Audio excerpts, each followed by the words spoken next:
Oh yeah. You guys want to set the table up over there? Yes. For Anyone have Facebook? I do. things? Yeah. Oh, for snacks and stuff. Yeah, we're gonna put the food up there. Oh, where's the refreshments? Where's the what? What is it?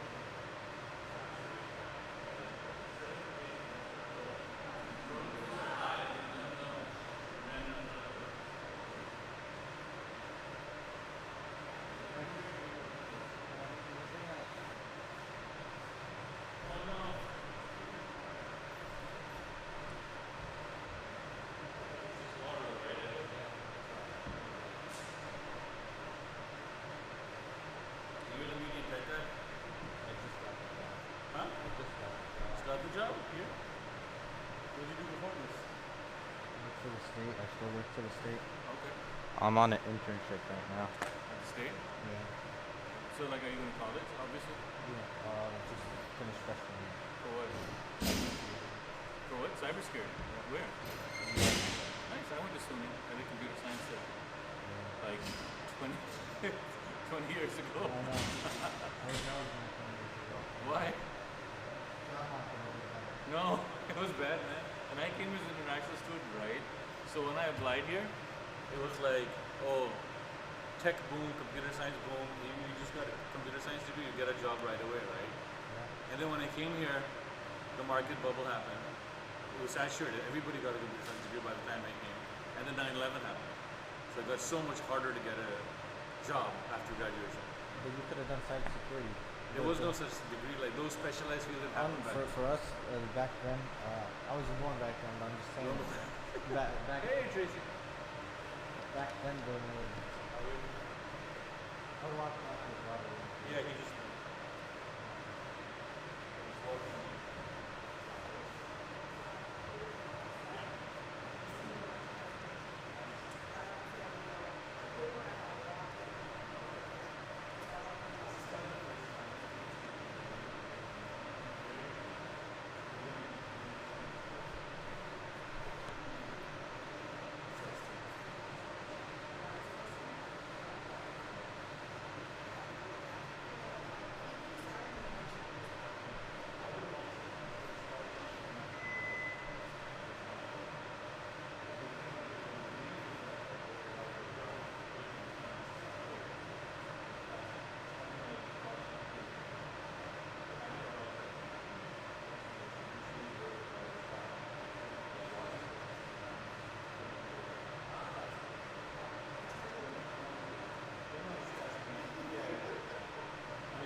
Oh, goodness. That is fine. No, no, please. Oh, no, don't. It should dry mouth. It's water. I'm gonna try it. But you stuck in water. Here we go.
This is new. I haven't even been here. This spring I haven't this been is here all before. new? This is new. I haven't been here before. But that all is like, yeah.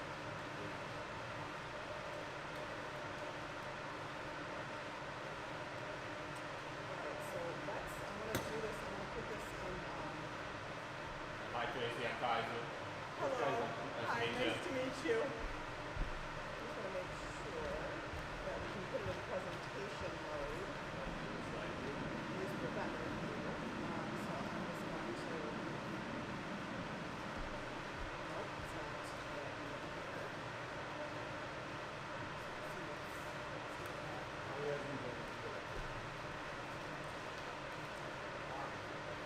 It happens every time, right? It never Oh, wrong one. That's why. Put it right now.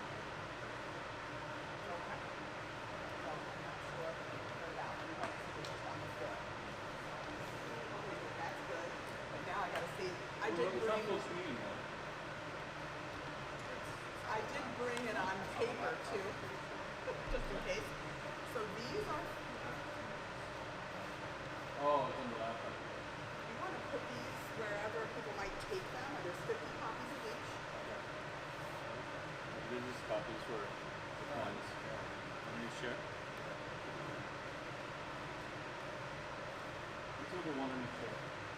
Okay.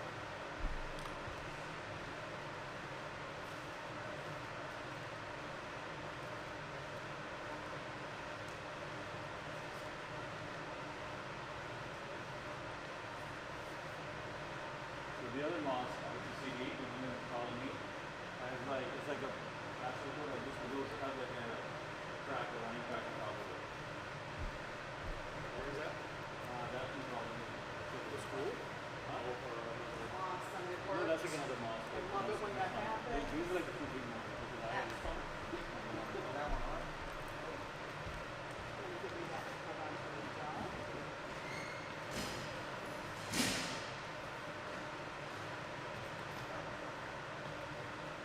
And then it actually is working like it should. So loud. I know, not so loud. That's there.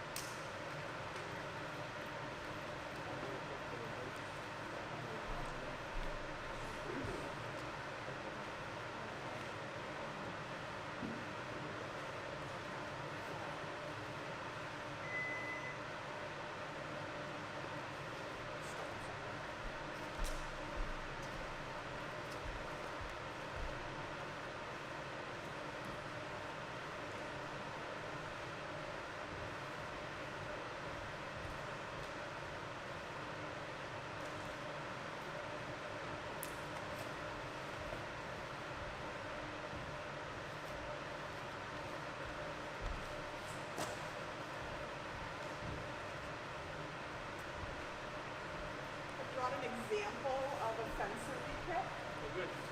just to give people an idea of,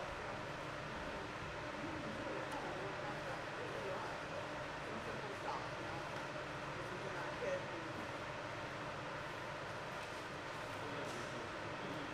Yeah. There's gonna be some snacks and refreshments too. So. And they're gonna live stream it.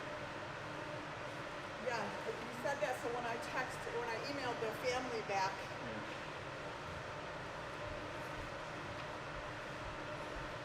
They can. The live stream will be on like the Al-Hidaya Facebook page, right? Facebook and the YouTube. On YouTube? Yep. Okay.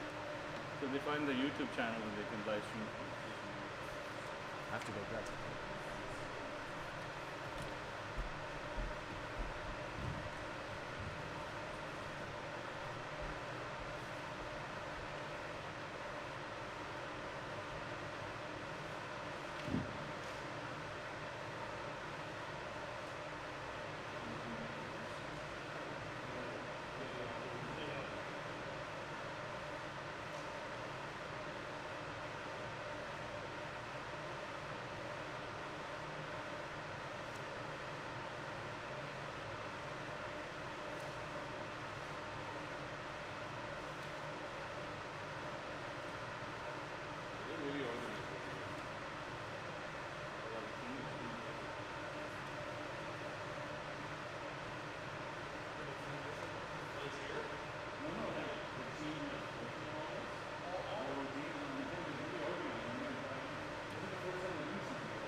just saw them take it out of the box, do the box, and put it up in there.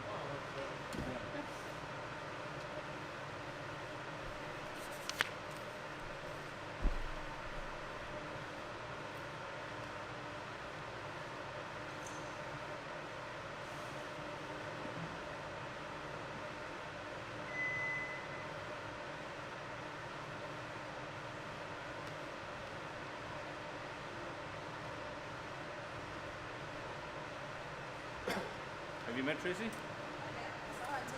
Hello. Hi. I'm Nora. No, nice to meet you. With the board. Oh, great. Thank you for having us here tonight. I think it'll be an important presentation, and this is the kickstart for, we're going to go over the next couple of months at various locations that we're trying to identify now throughout the capital region or the surrounding counties, even all the way down into Dutchess County. Yeah, right. Yeah, and then we are going to be, I believe it'll be August, most likely the second or third week of August, we'll be having a little clinic, 30-minute sessions, just giving a brief overview to parents on some water safety and sort of water readiness tips for kids. So we do have a swim program, but it's full all the time. Yeah.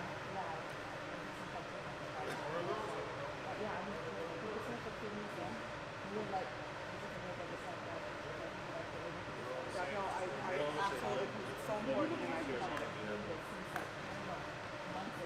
well, this training was, it was on my list, and when this happened, I cleared my schedule, and that's all I did was just get this training set. It's not perfect, but it's very informative. I feel like there's a little bit of interaction as well. Yeah. So I'm excited to be here. Yeah, when this all happened, they're like, people started reaching out and asking, what can we do? I'm like, I know just the person. Is there a link for the live stream? Yeah. It's on YouTube. It's from the Al-Hidaya. I have somebody who had a service dog that is not able to come because of the service dog, so they wanted to know about the live stream.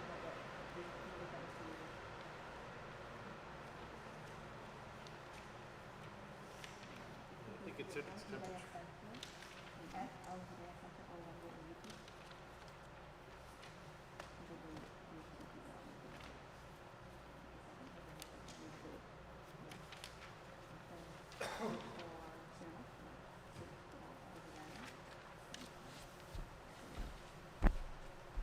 Come on.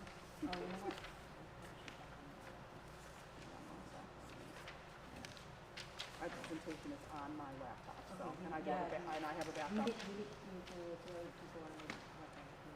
Nope, I don't need to. Everything's QR coded. Here we go. And this one here? This one? Yeah. Sure.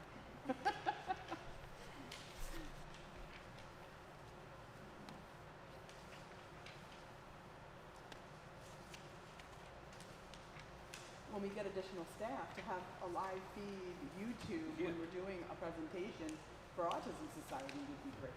We'll get there. Yeah. We're this close. The employee handbook is almost done. I just sent it back with. Do we have the budget to hire one person now? Yes and no. Okay. Good question. Good answer. Yes.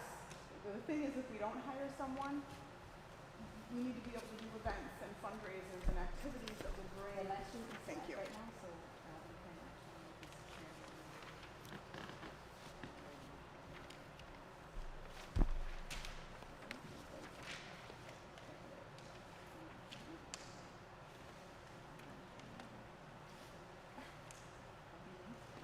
Okay. Thank you so much. I'm going to send that to them Yeah, right yeah, now. yeah. Thank you. Absolutely.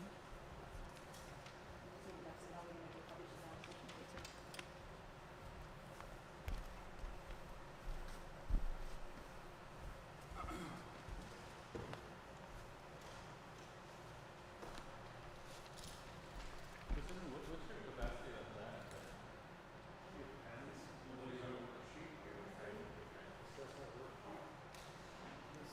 I don't have pens. didn't even think about it. I just thought people would have a purse. And they would bring up and if not, they use their phone. I don't have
Why isn't it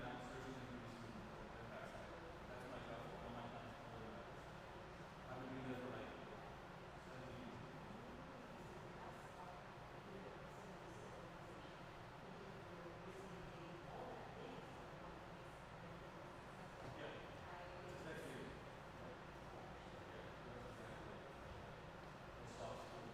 There we go.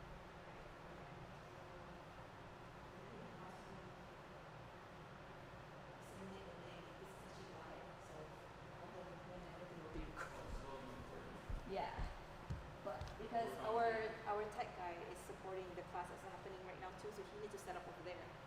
So.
Testing, testing.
That's perfect.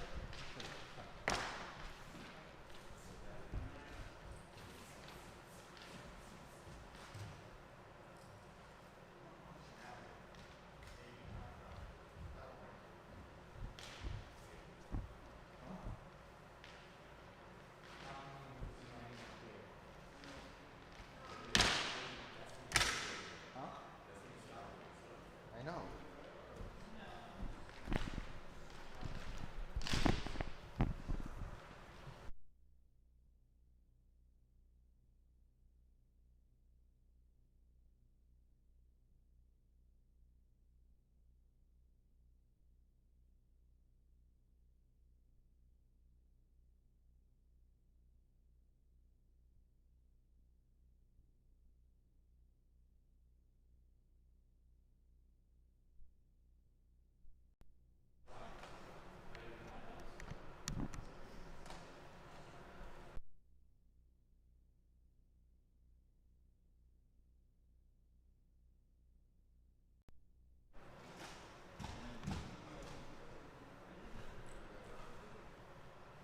keep thinking it's tethering, man.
Sister Noor, Yes. does this indicate that? Okay, never mind. It is charging. We're fine. We're good. We're happy today. Enjoy the wired monstrosity Yeah. that we call it.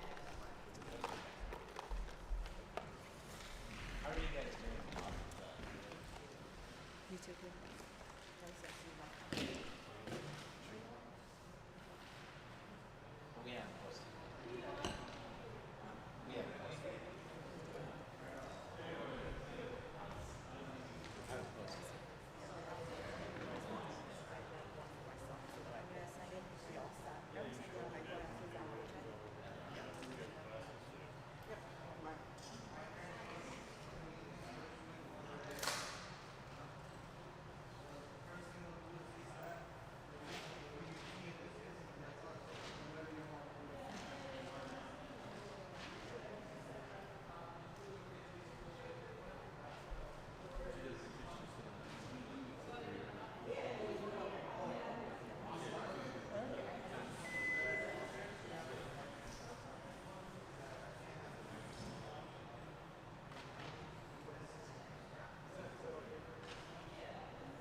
Yeah, Facebook. You can check on Facebook whether or not actually.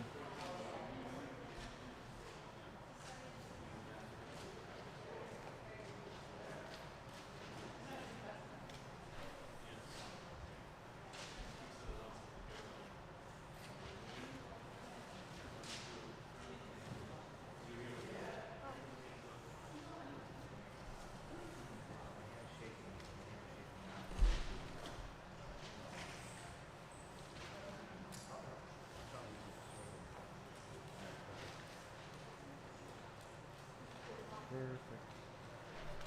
Alright. I'll catch you guys at 8. To go.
So you think that's too close?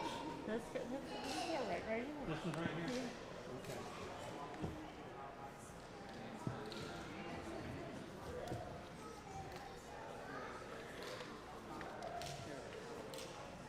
Oh, you want to sit there?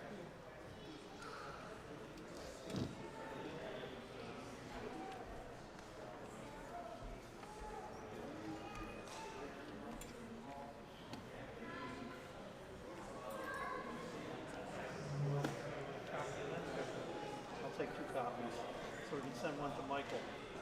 All right?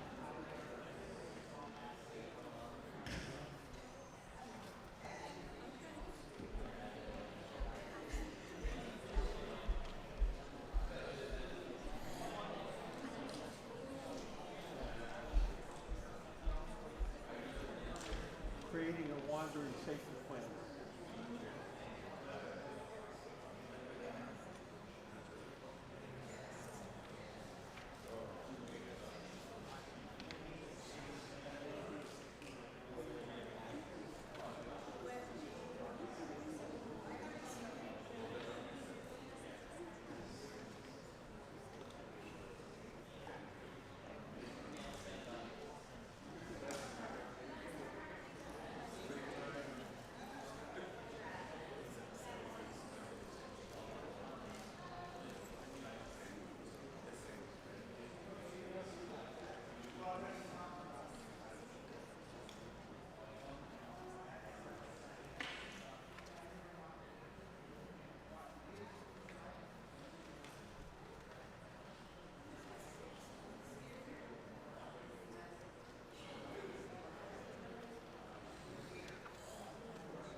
See the guy in the blue jacket?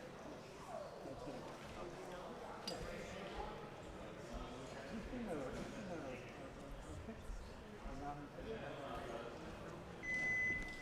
He's got his son's got autism.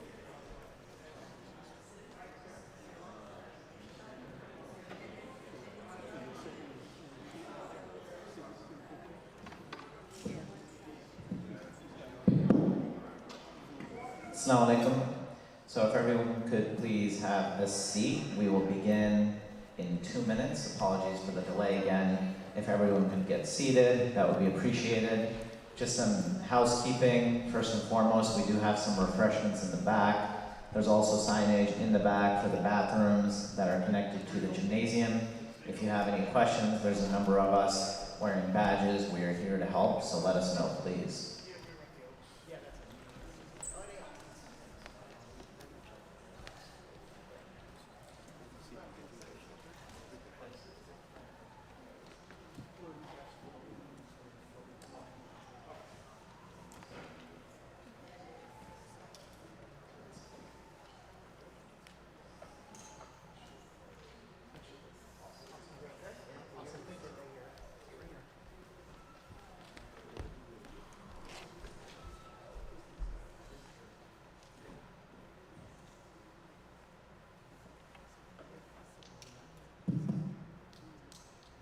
Assalamu alaikum warahmatullah. Bismillah walhamdulillah wassalatu wassalamu ala rasulillah wa ala alihi wa sahbihi wa man wala. So first and foremost, my name is Taimur Naqi. I'm the president of Al-Hidaya Center. On behalf of our mosque, on behalf of our leadership teams, our imams, first and foremost, I would like to welcome all of you that are here in person, as well as those that are watching at home on the live stream. We are here for an autism awareness event. But of course, I would be remiss if I did not speak about the tragedy that we experienced as a community last week.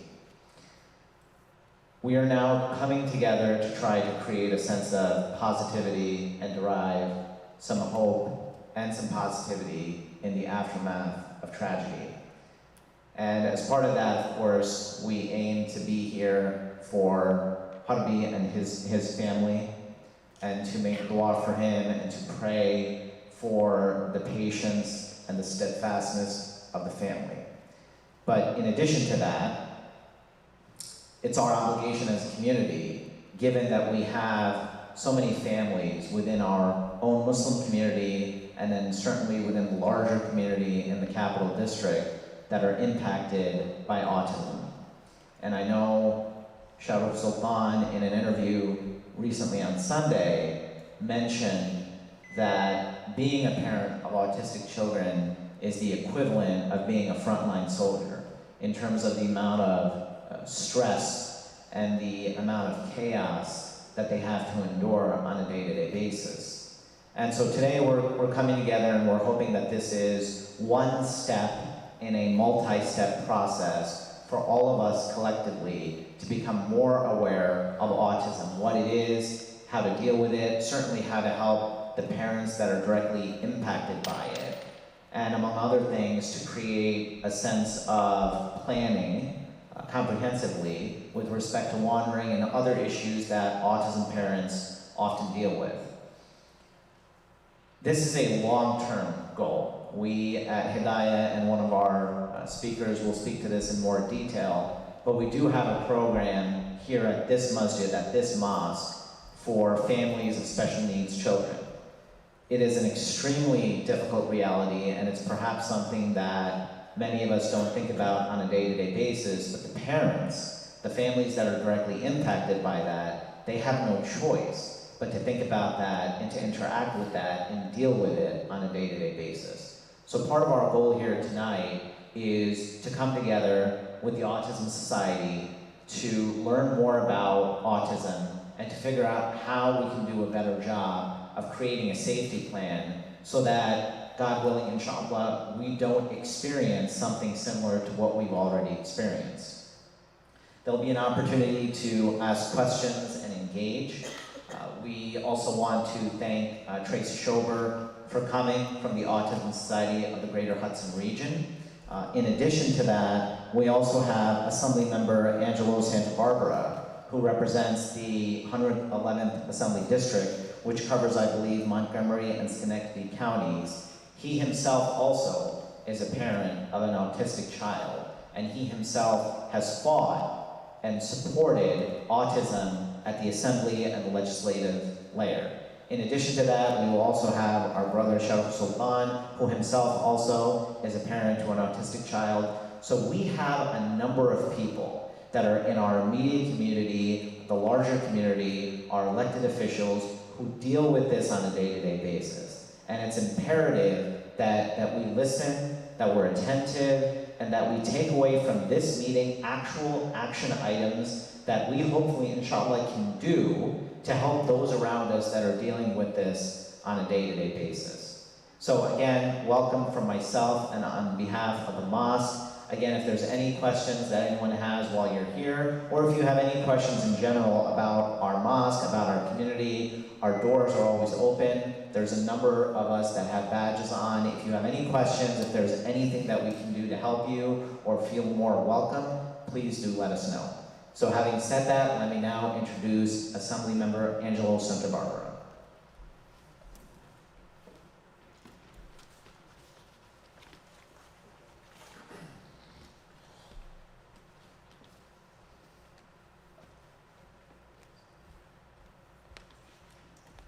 Thank you, everyone. Thank you. I have my son Michael here that I want to introduce. Michael, could you stay right here? Okay. First of all, I want to thank the Center for inviting me to speak tonight. I want to thank Sharuk, the Autism Society. Thank you for the invitation to join you for tonight's presentation. And I want to thank you for the work that you do in our community. That's very important. Before I begin, I'd like to offer my deepest condolences to Harvey's family.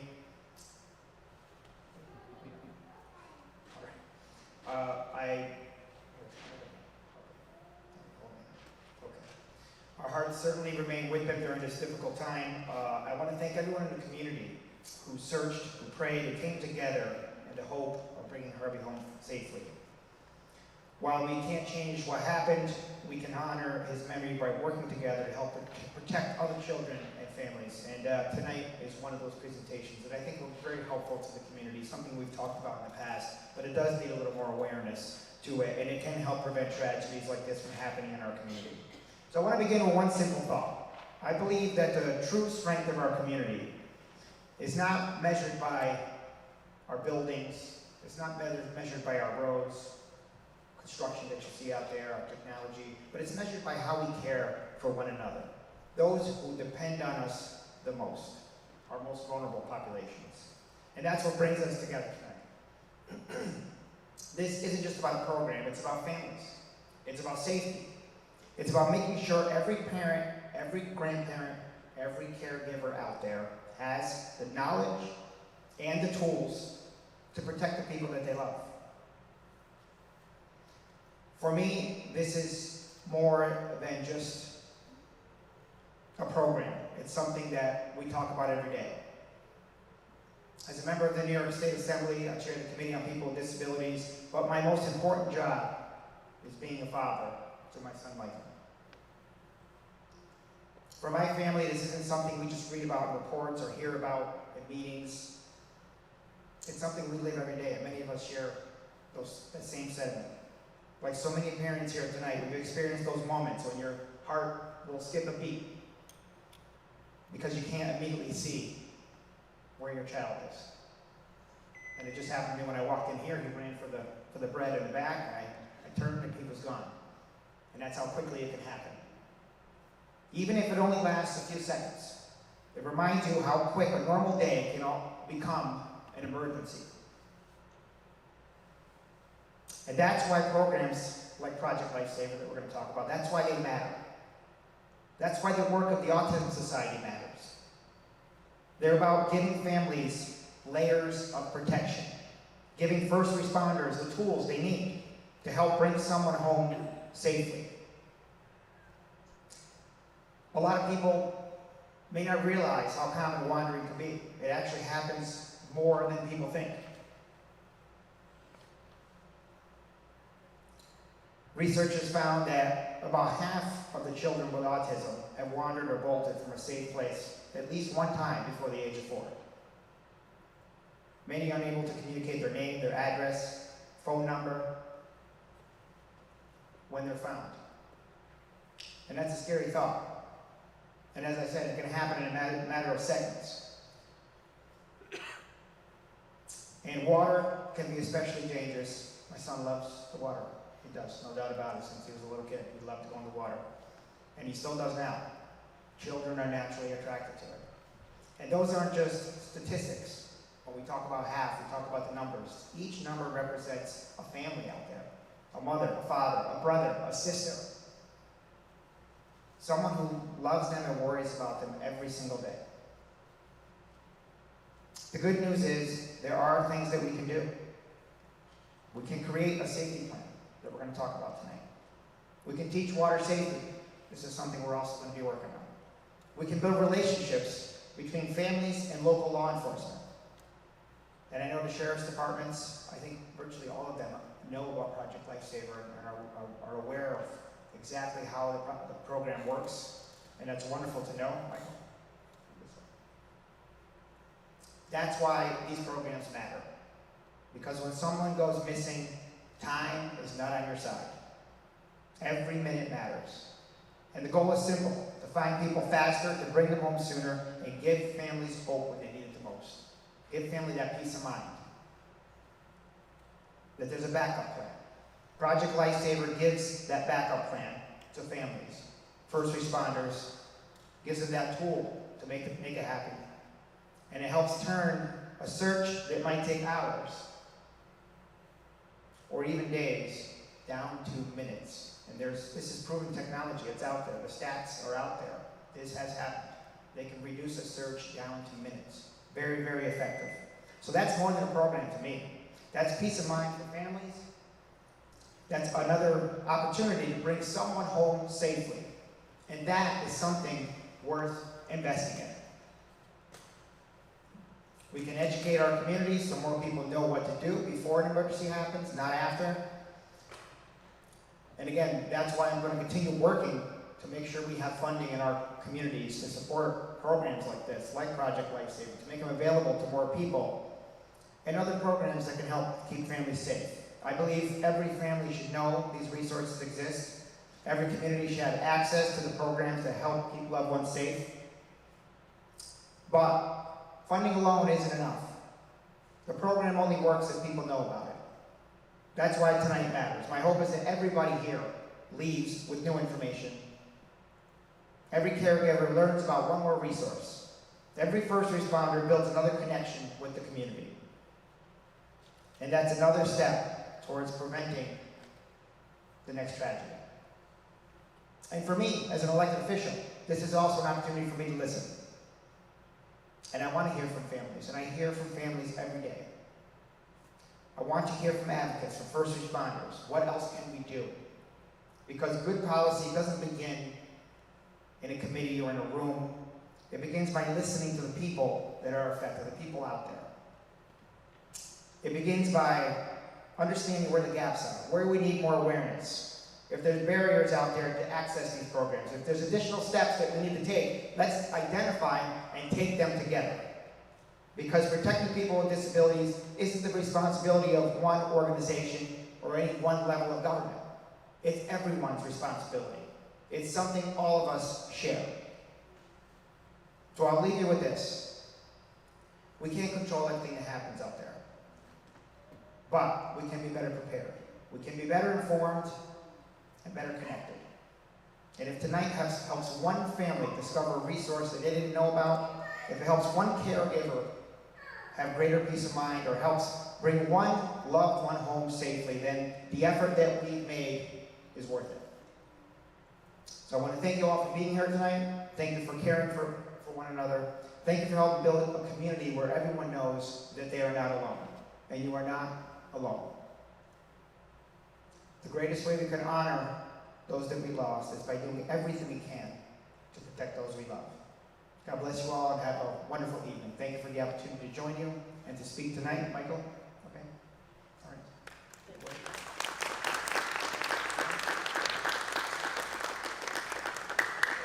Oh, am I introducing? Okay.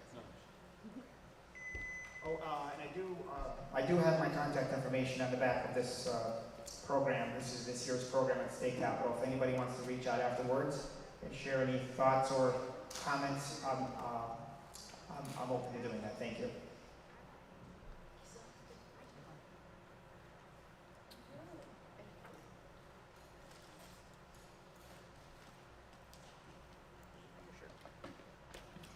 بسم الله الرحمن الرحيم الحمد لله رب العالمين والصلاة والسلام وعلى رسول الله السلام عليكم ورحمة الله وبركاته. Good evening, everyone.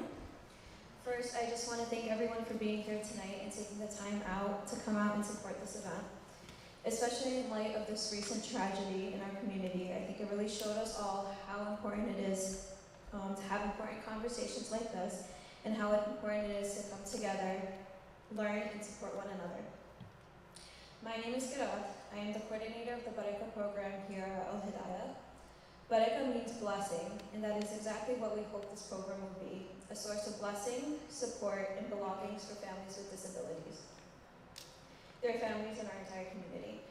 Our goal is to help build a mosque where families feel welcomed, valued, and connected. This program is still very new.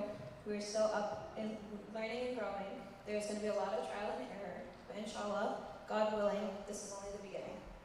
We have so many ideas and hopes for what Baraka can become, and we truly cannot do it without the support of our families, volunteers, and communities.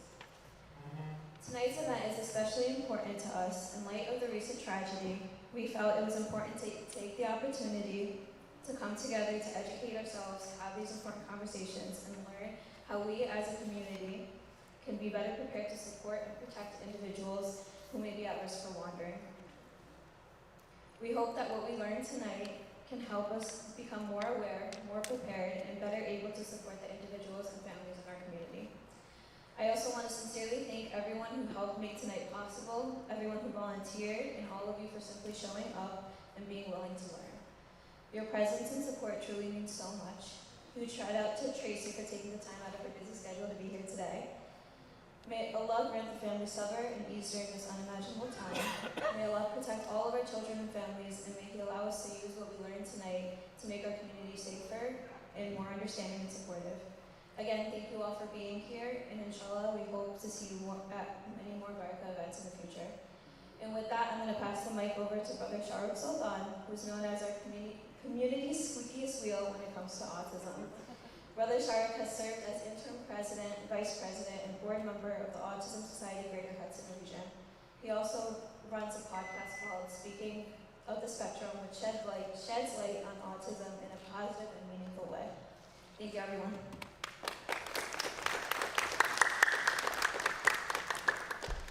Assalamu alaikum, everybody, and depending on how your Monday is going, good afternoon or good evening. It is Monday. So yeah, as Kirit mentioned, my name is Sharuk Sultan, or for those more familiar with Bollywood, Shah Rukh Sultan.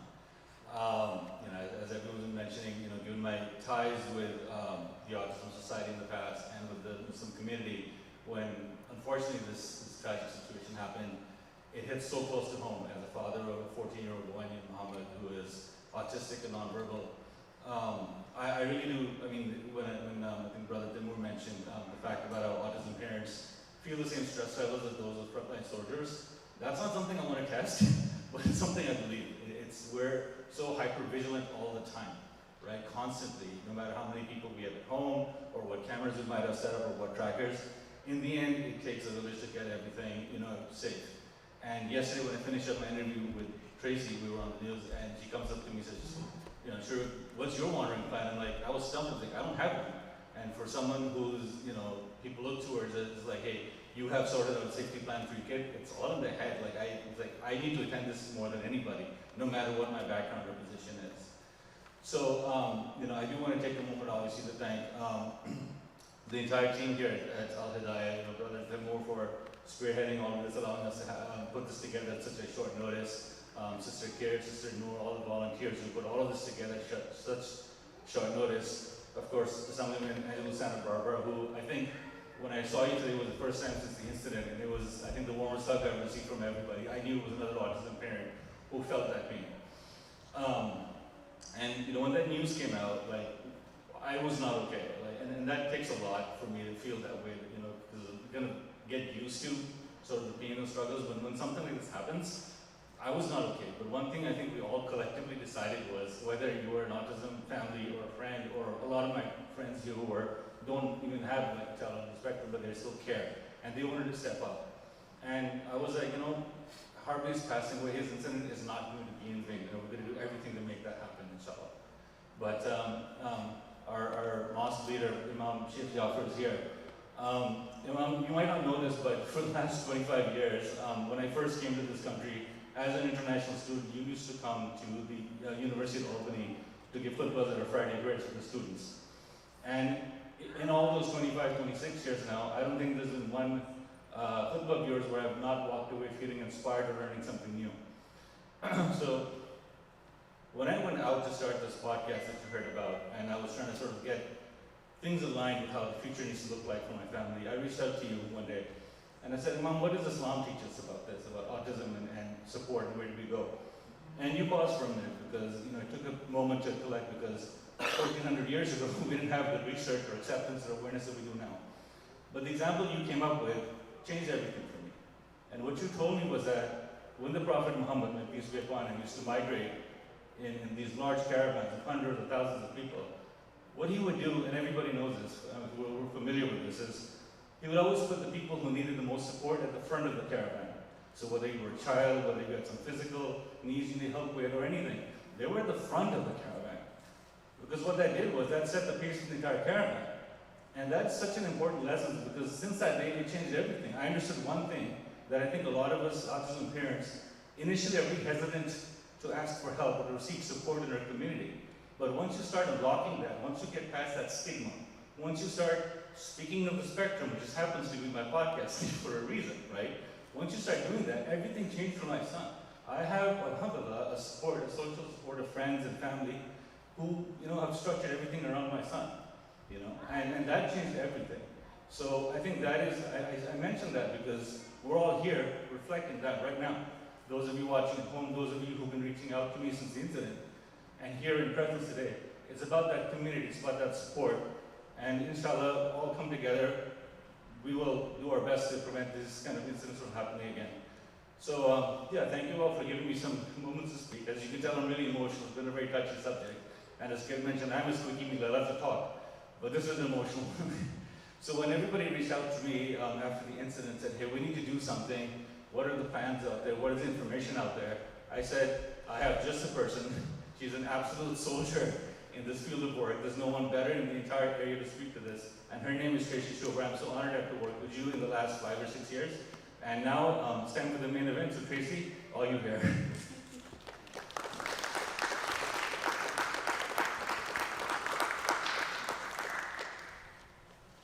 Hello, everyone. Thank you all for being here this evening.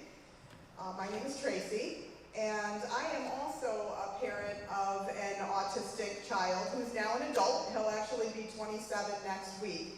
I do have a tiny little story about him when we get to a certain slide. My husband has joined us today as well. He doesn't know the little story, so he'll probably be reminded at that moment. So again, welcome everyone. Thank you for joining us for today's training on wandering prevention and creating a wandering safety plan. Wandering is one of the most significant safety concerns for many autistic individuals and other people with developmental disabilities. Today's presentation is not intended to create fear. Instead, our goal is to help families become prepared. By the end of today's session, you'll have the tools to begin building a personalized wandering safety plan that fits your loved one's unique strengths, needs, and routines. So today's objectives: why wandering happens, why some individuals are at greater risk, how to identify some of those personal triggers for that person, some home and community prevention strategies, technology, creating an emergency response plan or the beginnings of it, and building community supports. So this slide here, for people who are not familiar with autism, autism is a lifelong developmental difference. Autism is a neurodevelopmental condition that impacts communication, social interaction, sensory processing, and behavior. It's a spectrum. There's really no one way autism presents. Our son with autism presents very differently than Sharuk and Angelo's sons.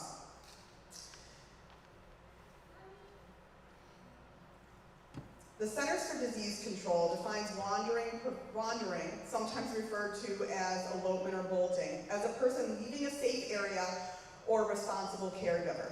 Almost 50% of people with autism have wandered or will wander, as Angela mentioned earlier, making wandering a critical safety concern for the autism community. People with autism may wander from home, school, a community event, the movies, a store, and that happens in seconds. Again, as Angelo mentioned earlier, happens in seconds. And it can happen under any kind of supervision and in any circumstance. Wandering might occur during times of transition or when things are different or chaotic. If there's more people in the home, or you're at an event or a party. This places a considerable amount of stress on caregivers and families as they are in a constant state of heightened alert to keep their loved one with autism safe. Research estimates that nearly half of autistic children have wandered at least once. Unfortunately, wandering can become life-threatening very quickly. One of the greatest concerns is water. Many missing autistic children are eventually found near water because of its strong sensory attraction. This is why first responders often check nearby water immediately. So I ask you, if you have a loved one, a family member, or if you're a caregiver that provides support for someone in the community, what might worry you most about wandering? So if you're interested in sharing, raise your hand. The question is, what worries you most about wandering?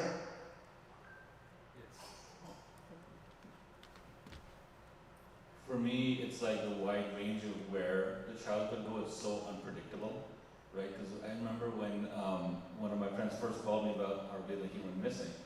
And I asked, like, where should we look? Obviously, the first thing you think about is the water.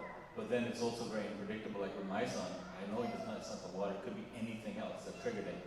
So the range of where the kid could go is almost like it's infinite. And I'm going to take a second.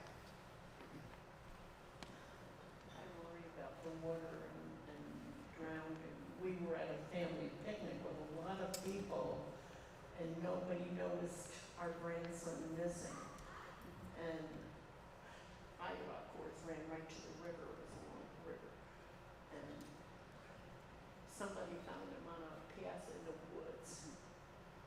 A long distance. Just playing a long distance Long away, distance a half away. a mile. And it scares the heck out of me. And I can tell by your reaction that just talking about it is traumatic for you. And that's why we're here today. We want to give people some tools and some guidance on how to either prevent or find someone quickly, because water is a big concern.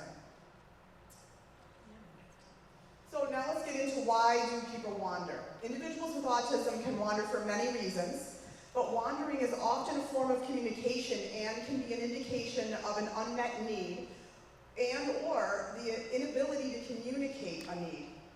So some examples are people may wander to find a restroom or find something to eat or drink.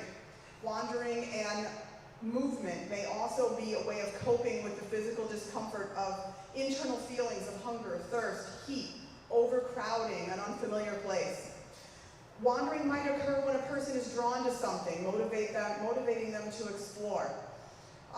When a person is dysregulated and their brain perceives something as threatening, their body might react with a stress response. There are multiple versions of stress responses, but those in the flight stress response will try to escape or avoid the threat, which may result in wandering. People may wander to fulfill other personal or sensory needs or wants. Some people wander to return to familiar spaces, objects, or routines.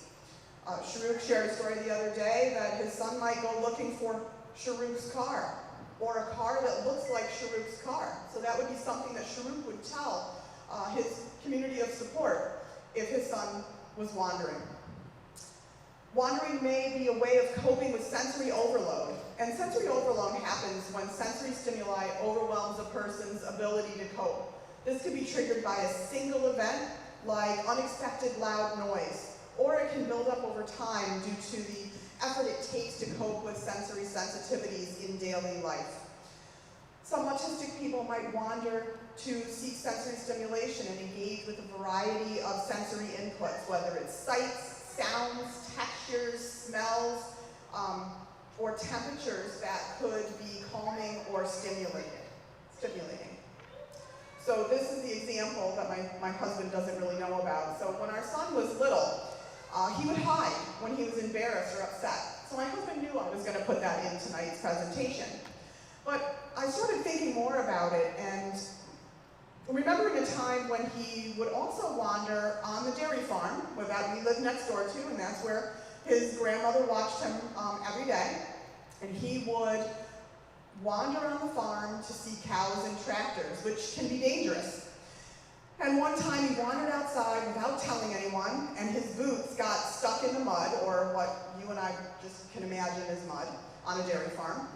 And he couldn't walk out. So he was buried in mud, he couldn't move, and he was far enough away from the house that no one could hear him. And so when they realized that he was not in the house anymore, they went looking. And because he was able to communicate verbally, which is different than your son's, he yelled, stuck in the mud, over and over again until his uncle found him. Had that herd of cows come through that area, it could have been really traumatic and he could have been trampled. And that was at a young age. I want to say he was 4. So again, different abilities of children or individuals with autism, but we're using the same tools throughout this presentation that you'll be able to take away. So we talked about water. 91% of deaths in children with autism under the age of 14 are due to accidental drowning after wandering. Those who wander might not be able to assess situations like air temperature or currents, depth of water. They might not know their own swimming skills. The type or source of water, it could be a very murky, mucky, or quick water. The water temperature when it comes to bathtubs, or wildlife that could be in that water area. Water can be calming for many autistic individuals. It provides visual movement, predictable sounds, deep pressure when you're in the water. It can be a cooler temperature, especially on a hot day. And there can be interesting reflections in the water that might attract someone to that visual stimulation. Many individuals enjoy fountains and streams, lakes, pools, and bathtubs. Water can also represent fun memories of having a good time, whether you're at the beach or in a pool. Always emphasize that water might be attractive, but it's also extremely dangerous without that supervision. So we're moving into some triggers and supports. So can anybody give me an example of what you think might usually happen before wandering, whether it's just a guess or from your own experience?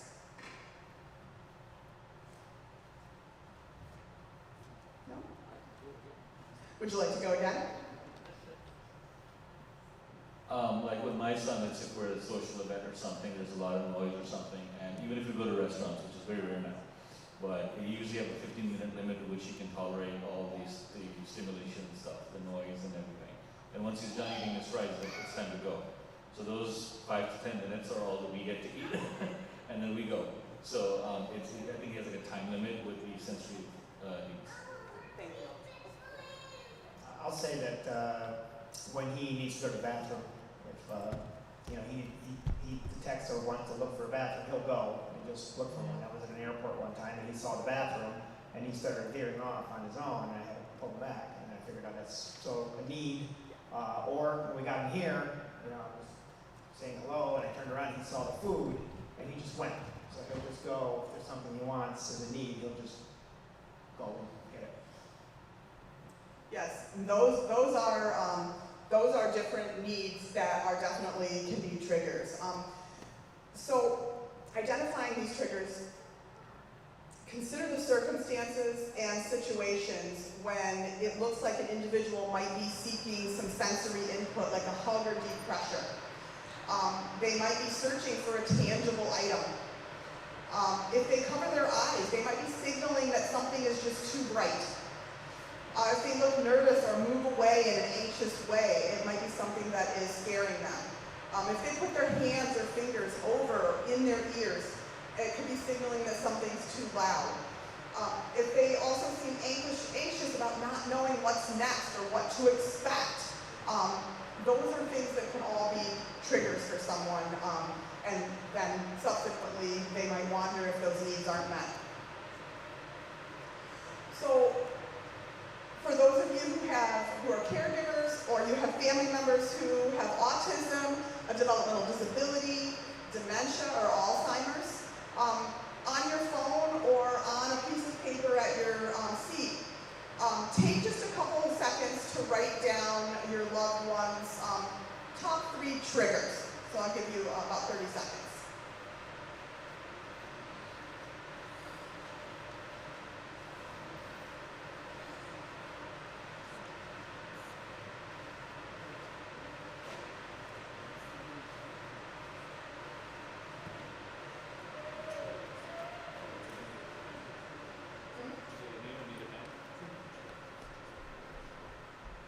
And if you don't have your pen, you can use the notes section in your phone. Great, so keep those with you. You're welcome to share them at any point if you'd like, but we'll keep moving on. The next section is assessing risks. So assessing the risks for your person really helps to lay the foundation for a good plan. So on some of the chairs, there is a risk assessment. Take a look at that risk assessment. If you do have a pen, I encourage you to complete it. I'm going to give you, again, it'll take us a minute to read and go through, but I'm going to give you a little bit of time to go through and read that assessment. And complete it if you can.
those of you watching via the live stream, what individuals in the room are completing is a wandering risk assessment worksheet. It includes the person's name, their loved one's name, wandering history, possible triggers, places that attract their loved one, environmental risks that could be there for their loved one,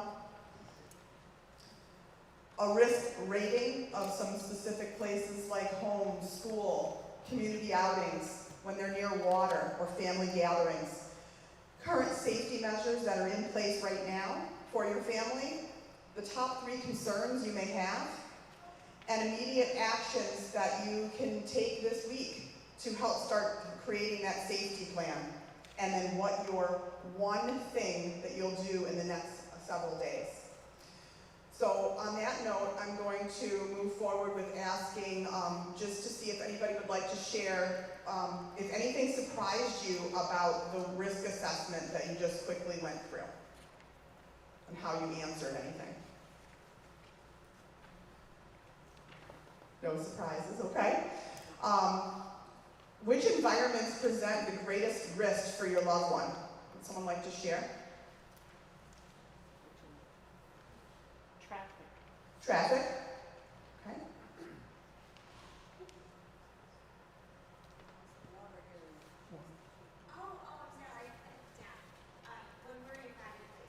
Crowded places. Okay, great. Thank you very much for sharing. And we'll actually link this to our social media page, so you'll be able to do that risk assessment, so that you don't have to actually be in person to do it. We'll also have some links later that if you're not in the room, and if you're in the room, you can QR code and it'll bring you right to the Autism Society of America links that have sort of a modified version of what we're talking about today. Right. So moving on to triggers and support strategies. So there really is no one single solution. Think about layers of protection, and I think Angelo mentioned just layers when he was speaking earlier. Prevention strategies may include supports such as visual schedules, first then boards. First we're going to go shopping, then we'll go to the toy section. Social stories on where you might be going, or if you're going to a pool or a water environment, what that routine might look like. Noise canceling headphones, sensory and movement breaks, having preferred items available, giving positive reinforcement for that person that is your loved one for staying with the group or staying in the area. And then having some predictable routines. The goal is reducing anxiety before wandering begins. So we're going to shift and talk about some technology tools for wandering prevention. This slide highlights some home safety layers ranging from low-tech supports to, like door chimes, for example, to high-tech, like Project Lifesaver, which is a radio frequency tracker. So things such as door alarms, window alarms, locks, not only locks at the hand level, but locks that are higher, so that they're above the door. Can be beneficial, especially for littler children or younger children. Pool fencing, fences in general, pool alarms, stop signs, security cameras, and smart technology. And I'd like to just emphasize that there is no single strategy is enough. Layers of protection work best. So if you're only relying on a GPS tracker or a Project Lifesaver, you do not have a safety plan. It needs to have layers. So this is an example that I put together for this presentation, giving a visual boundary marker. And so this is a visual boundary marker. The sign is placed at doors, gates, or exits that remind someone to stop and tell or ask a trusted person before leaving that area. Signs that use simple images, short words, those can be really beneficial for people of all communication styles, including those who are non-speaking or use visuals to process information. Pairing with a social narrative about boundaries and practicing the routine can help the person better understand abstract rules. And so this type of support can be brought with you to other locations or can be left at other people's homes that you often visit, and you can laminate it or put it in a clear protector, and keep a copy in your car. So that's a simple, low-tech, you can go in, create a Word document, you can ask chat to create something or Canva to create something. I actually, disclaimer, Canva created this little sign, stop and ask before you go. And I just said, please create a sign, and it did. So some high-tech safety tools, and we'll talk about a couple of them here. Just understand that technology should be viewed as one layer, like I mentioned before, of the comprehensive safety plan, not a replacement for active supervision. The right technology depends on your loved one's abilities, willingness to wear a device, and where they spend their time. Project Lifesaver is best for individuals that have a high risk of wandering. They might not keep a GPS tracker on at all times, so the Project Lifesaver is a radio frequency that professionals are trained on how to find it when it transmits. So if an individual wanders, caregivers will call 911 or the participating law enforcement agency, and specially trained first responders use handheld receivers to locate the individual, even in areas where GPS or cellular service is not available. And so some families choose to combine multiple tools. So you have a Project Lifesaver, but they might also want something that has a GPS tracking. And so the next one that I wanted to talk about today is Angel Sense, which is really best for school-age children, teens, and adults who can wear GPS devices.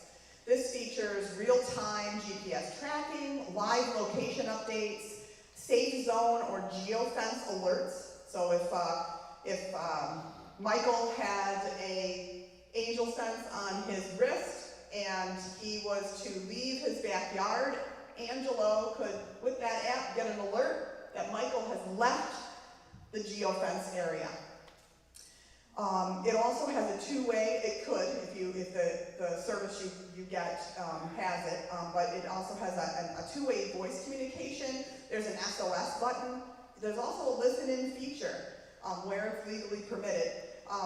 And then there's also a school dashboard for monitoring during transportation. So it has, again, those are two different layers. But the GPS tracking, if someone is hiding and the GPS tracking can't get through where they're hiding, it's not going to be able to find them. They'll only be able to find their last location.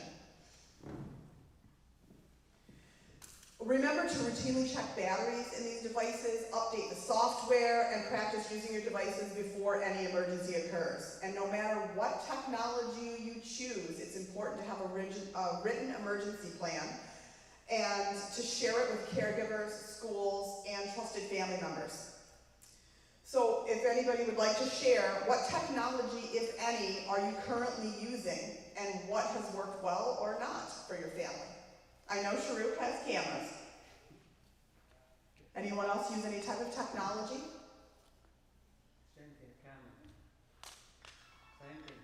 Cameras? Okay, so 2 cameras. And what do you use?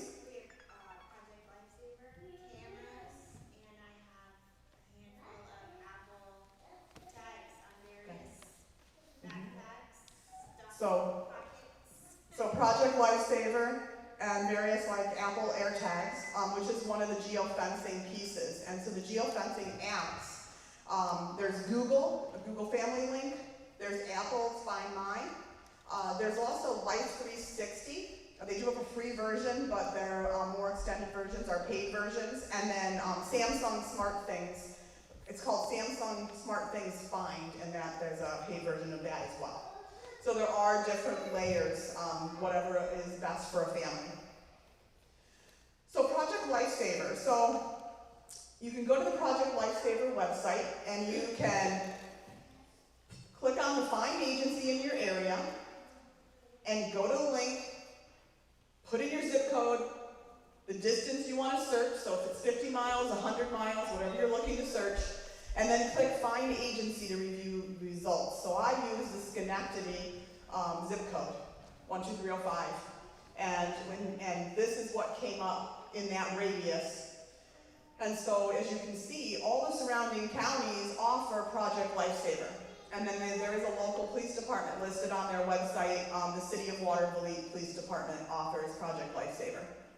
So if you're interested, go to that website, look it up, and each office has their phone number as well as their address listed. So community safety. Many wandering incidents occur outside of the home. So this is an example. Mom and her daughter, Maria, are going to the store together. Mom has observed that in the past, when they go to the store, Maria runs to the toy section by herself and without notice. Mom worries about her safety when she does this. How can Mom support Maria and get what she needs also? So, a couple things you can do is prepare before you leave. Review those expectations. Provide a visual schedule or first then of what you're going to do, and rules. Set rules for inside the store. And you're not going to be able to do this, this is the first day we're going to go to the store, and expect that to work. This is something you have to practice as part of your safety plan. Practice transitions, going in and out of the car and into the store. Maybe you don't do a full shopping trip at first. You go in, get a couple items, then go to the toy section, go home. Not a full 40-minute shop for Mom. I've made that mistake myself, and I did not leave the toy section when my son was little until 30 minutes later. And so again, practicing those things and those boundaries. A support person might not always be available, so practice a meeting location in the store. So okay, if we get separated, here's a picture of where you're going to go. Have the picture, have it written. Show the person, maybe introduce them to the person at the counter. Get your child, your loved one familiar with the surroundings, especially if it's a place that you're going on a regular basis. Consider, this is my suggestion, consider creating a temporary tattoo when you're in the community, indicating a contact person and a phone number. You can create temporary tattoos. You can go on Amazon and you can get a temporary tattoo maker. You can write Tracy Schober and you can write my phone number on there. So if my son was not able to say his name, and you can also put his name on there as well, but I caution that also. But that's another tool that I honestly couldn't find anywhere, but it's something that I think that is easy and very low tech to be able to do if you're going out into the community, especially in an unfamiliar place. So this is an example of a simple example of a store routine. This was partially made through AI, sort of has that AI look to it, but again, you've got the leaving the home, going to the store, picking out items, then going to the toy section, then we go home. And then you have the example of the first then. First we're picking out items to get the grocery cart, and then we're going to go to the toy section. So this might be one of your big box stores, for example. So let's move into some water safety strategies. This slide contains a few water safety strategies, such as water watchers. These are not lifeguards. These are dedicated water, people who are watching the water to make sure who's getting in and out. Maybe they have a hat on, or a lanyard, or they're going to wear a specific shirt. It's also somebody that if they want to go in the water, they might seek that person out to say, or indicate that they're going to go in the water. Swim lessons are important. Autism Swims Aquatics program through Autism Society provides swim lessons. We're always full. We always have a wait list, and we never have enough volunteers. If you do know someone, I'm going to do a little plug, if you do know someone who's interested in volunteering, please reach out to us or fill out our volunteer form on our website. We're always looking for volunteers to assist us, which will enable us to have more swim programs throughout the year. There's also Goldfish Swim School, Excel Aquatics, and the Capital District YMCA. You just have to go and check them out and decide what's best for you, your family, your loved one. Making sure if a life jacket is being put on that it's a Coast Guard approved life jacket and that it fits. not too big, not too small. Create water entry routines. I know in our swim program they'll create a song, and the song is the indicator that we're now going into the water. Also, you might want that person to sit in a specific place if you're at a pool or a beach to indicate now we're going to get ready to go in. Making sure people are never swimming alone, and that goes for teenagers as well.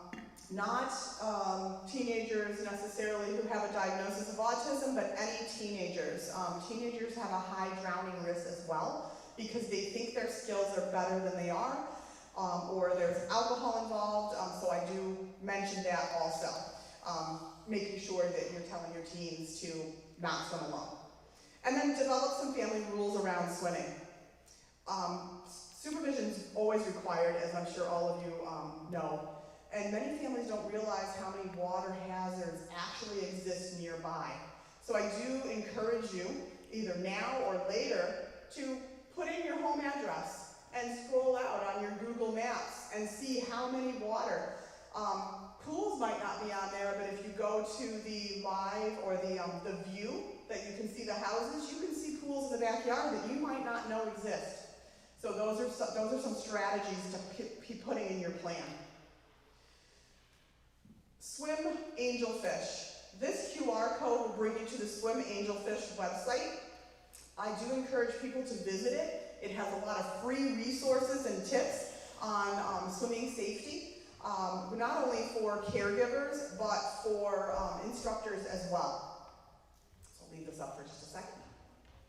This is the program that our swim program instructor is certified through Swim Angelfish. So now moving into identifying and assessing your safety plan. So they should be living documents, these safety plans, and you should start by identifying key details about your loved one. So some of you on your sheets have an emergency identification sheet. If you don't have one, that's fine. In one of the links, it'll also be there as well. But we want to know what people's favorite places are, their favorite people. If there's water attractions or triggers that they're drawn, water attractions they're drawn to, or triggers that might make them leave. What is their communication style? What are their medical needs? And what are comfort items that would help them to self-regulate? The better we understand the individual, the better we can prevent wandering. So again, I bring it back to the audience. If you can list 2 places that your loved one is drawn to, and 2 trusted people who can assist in an emergency. So off the top of your head, can anybody list 2 places that your loved one might be drawn to, or 2 trusted people who could assist in an emergency? One or the other. It's a quiet group today. He likes Burger King. All right, so Burger King. Okay, so that might be a place that he might head off to. And how about trusted people? Do you have family or neighbors that are trusted people in your support group? Hard answer. Okay. Yeah, Michael will go to my parents' house. Okay. So family. Yeah. So that would be trusted person in an emergency. Okay.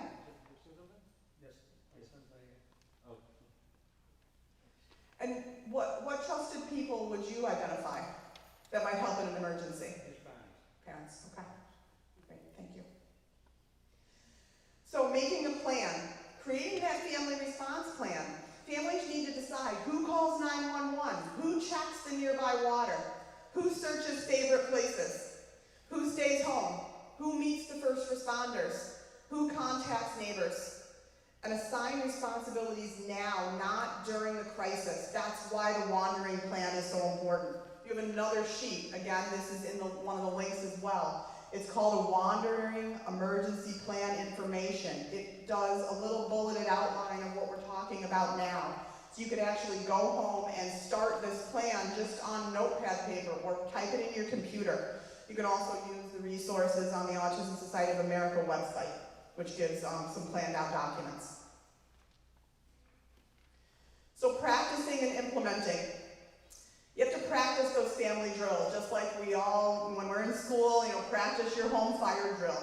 This is really no different. Practicing those drills to review what the family roles are, practicing the communication with that individual, or practice them responding to their name or a song. They might have a favorite song or a familiar voice that will help draw them out of where they might wander to.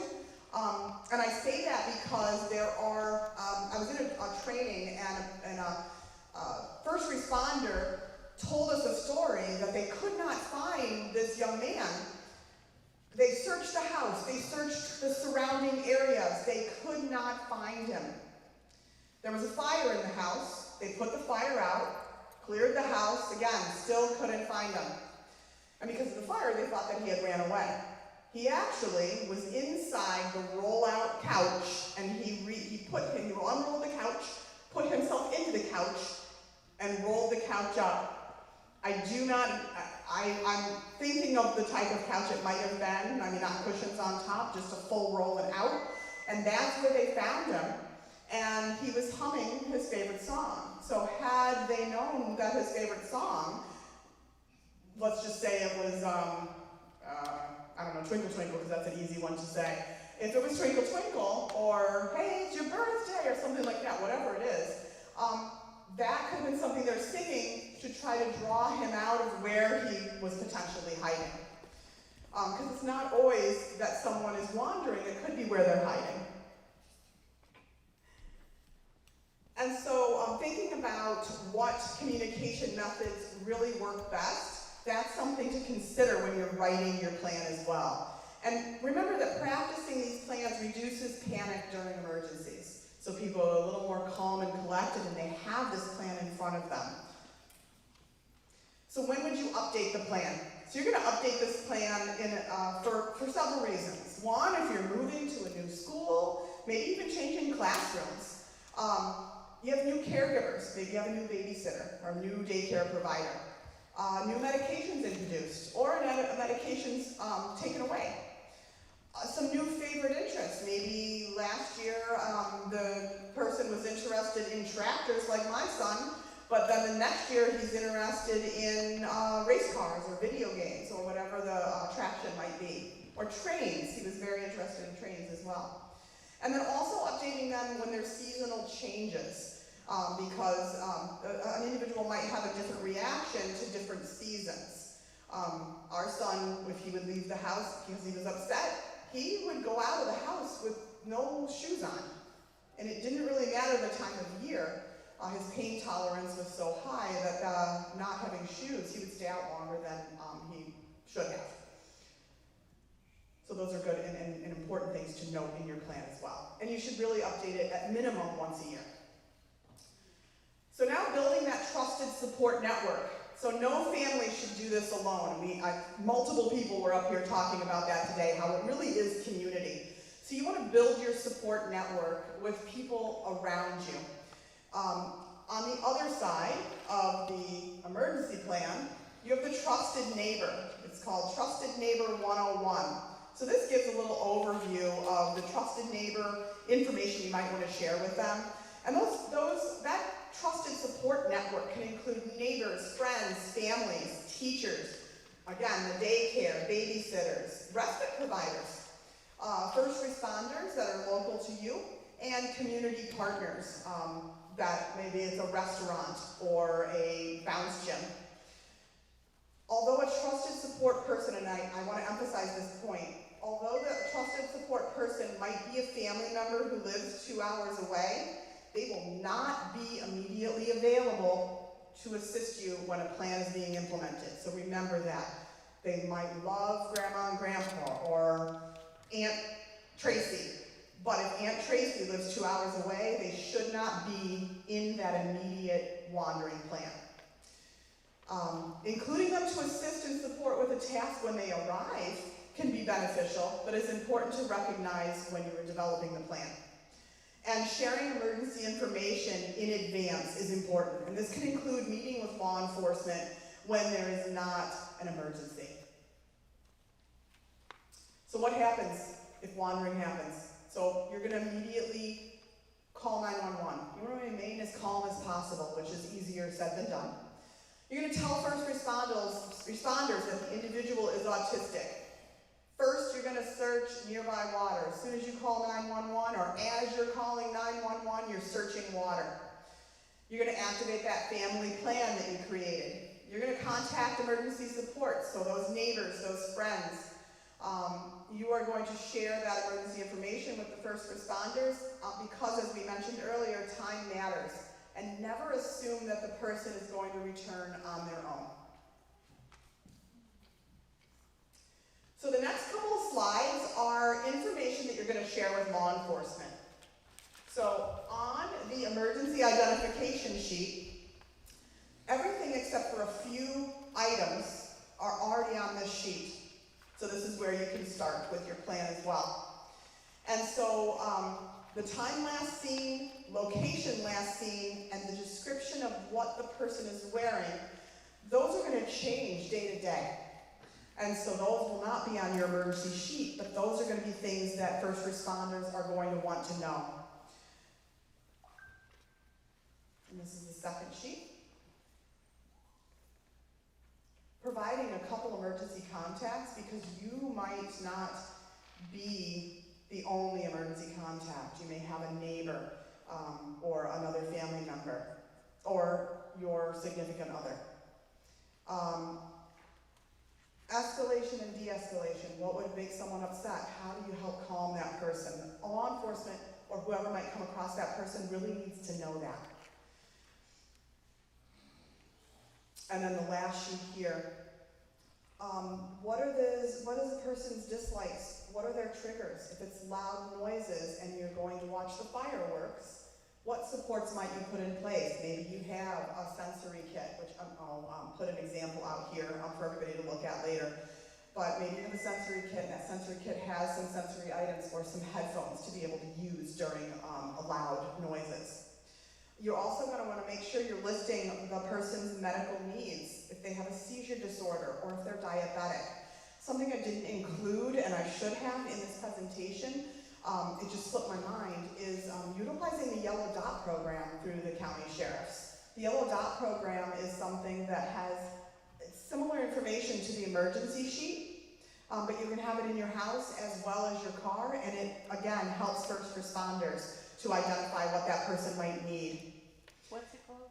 It's called the Yellow Dot, and it's on the county sheriff, New York State Sheriff Association website, but it's also often on the county sheriff's websites as well. And then taking a photo of the person before you leave the house. What are they wearing? If it's wintertime or they have a coat on, take a picture of them after they put their coat on so you can remember this is the color of their coat, this is the color of their shirt, their pants, so that you can show law enforcement. And then if the person changes during their outing, take another picture. It can't hurt. Almost everybody has phones today. Take a picture, you have it readily available, and you can also be sending it off to the people who might be searching for your loved one. So this slide here is a safety checklist. Again, you'll find this in some of the resources that are online. But going through this safety checklist is important. You know, really placing those visual supports at eye level, moving locks to higher or out of reach locations, installing door chimes in case someone's going in and out when they shouldn't be. Add physical boundaries to your property. It could be fencing. It could be locks or gates to the fence. Away from home, you want to make sure that you're alerting your caregivers, school, and how they can help when your son or daughter does wander. So I tell another story. Our son would leave the classroom and no one could find him in the school. And our daughter would come home on a regular basis and say, I don't know, and she was 4, I don't know why they don't just ask me, he's hiding under the stairs. So he would hide in the stairwell, and he would hide and go into the corner of the stairwell, and that's where they would find him. But they only looked there after they locked down the school, and everybody had to go through the whole lockdown procedure. And again, you know, everybody's story is slightly different. But that's something that, you know, that next year's school program really needed to know. Include the key stakeholders, so the principal of that school, for example, or the teacher in that classroom. Or if they had a trusted person they like to go to, include them. Introduce your child to the first responders in your community. Contact them, meet with them, go to events, introduce yourself. And then consider that locative technology. You know, these are, again, just little pieces of the safety checklist that can be very beneficial for families.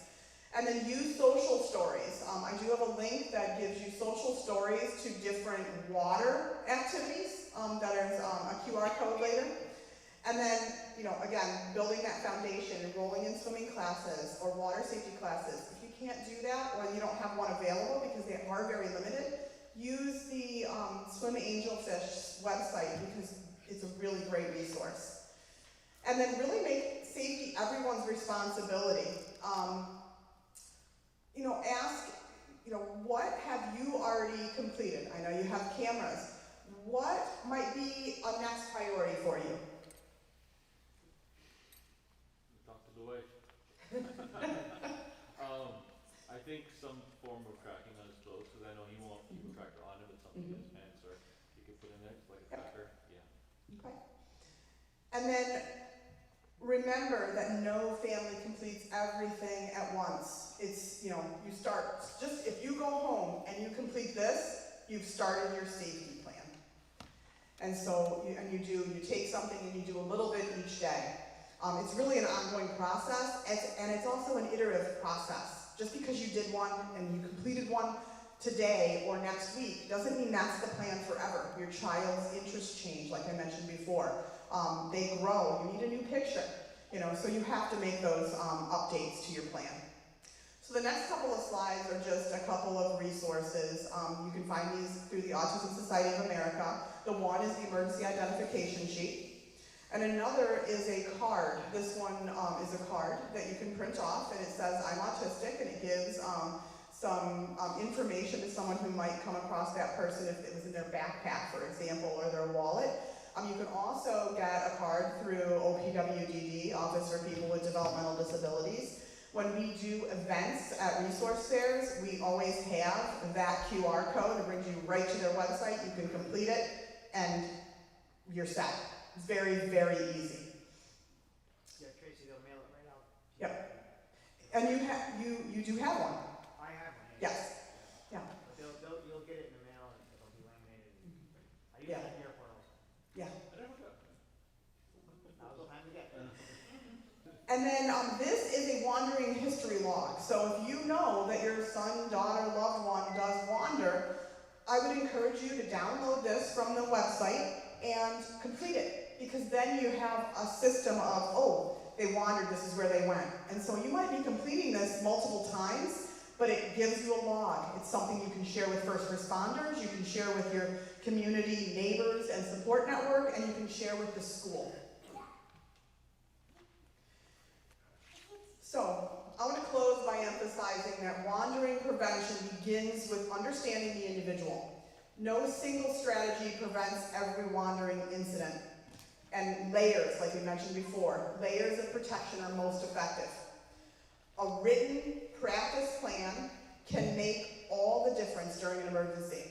Preparation empowers families and communities to respond quickly and effectively. So I want to thank you all for attending today. You can stay connected with Autism Society, Greater Hudson Region. We will offer future trainings, resources, and support. Something we will be planning over the next 2 months are additional in-services like this, but actually to sit down and create the wandering plan as best as we can with the information the family has in person, not just an overview like today. We also will be having a water safety little workshop. It'll be broken out 2 hours, broken out into 30-minute increments, and approximately 10 to 15 families or parents per session with our lead instructor. And we're working on that this week to identify a date in August for that. It'll take place at the Bethlehem YMCA. One I have is what one prevention strategy would you implement this week if you can? Just one. I was just wondering, is there some place where you can get like embroidered or sewn on labels that you can put on the outside of clothing with their name and? I don't know where, but I do know that you can do labels that you can iron on, and you can write someone's name on the label, their name, address, phone number. We used to actually write it we just wrote it on our son's clothing. It was how many? My son's gonna be 27, so we wrote it on his clothing, or on a tag, if he was able to tolerate the tag on the clothing. Yeah, I find, I did order the iron-on for my son, but eventually they peel off. They do. So I do the Sharpie and just write it in, and it stays. And that's, you're guaranteed it'll stay there. Because it can be ripped off even if the iron is on. There is a company that does it, but I've had problems. Yeah, I'd have to look it up online, so I'm not familiar. And it's very possible that people who are listening to this presentation may know that company. So check our Facebook page because they might write it in the chat, or check the live link for the YouTube because it could be in their chat as well. I have one question for you. Yes. And I've looked for this because my son won't keep the tracker on. Like he'll rip it off. So I have not been able to get Project Lifesaver for him. But there used to be, and I don't know if there still is, where they would put it in the sole of the shoe with a special compartment. But I couldn't find it. And I don't know if you know of any, and I was going to try that with him just to have, it won't be Project Lifesaver, it'll have to be something else.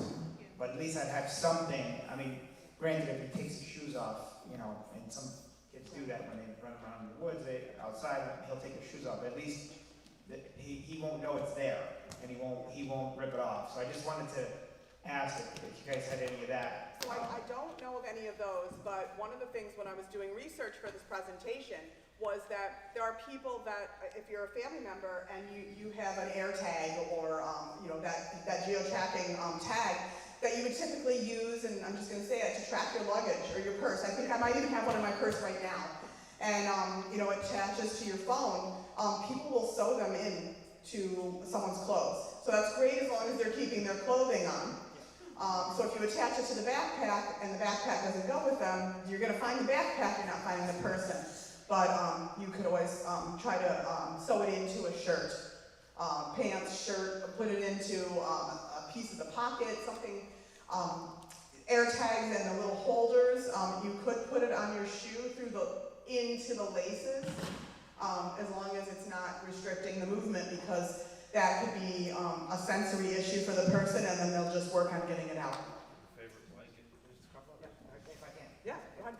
So the other thing, I think you did mention it, so the outdoor temperature is also something to monitor. If, like my son will go outside, even if it's snowing, if there's ice, he just does not feel the cold. You know, anyone else would have like a serious problem going, walking around in snow, no shoes on. He'll go check the mailbox, no shoes on, like like it's nothing at all. They don't get if it's hot or cold. He does not feel. Doesn't feel. He doesn't receive the sensory the way we do, and I can't understand it for the life of me, but he just doesn't feel it.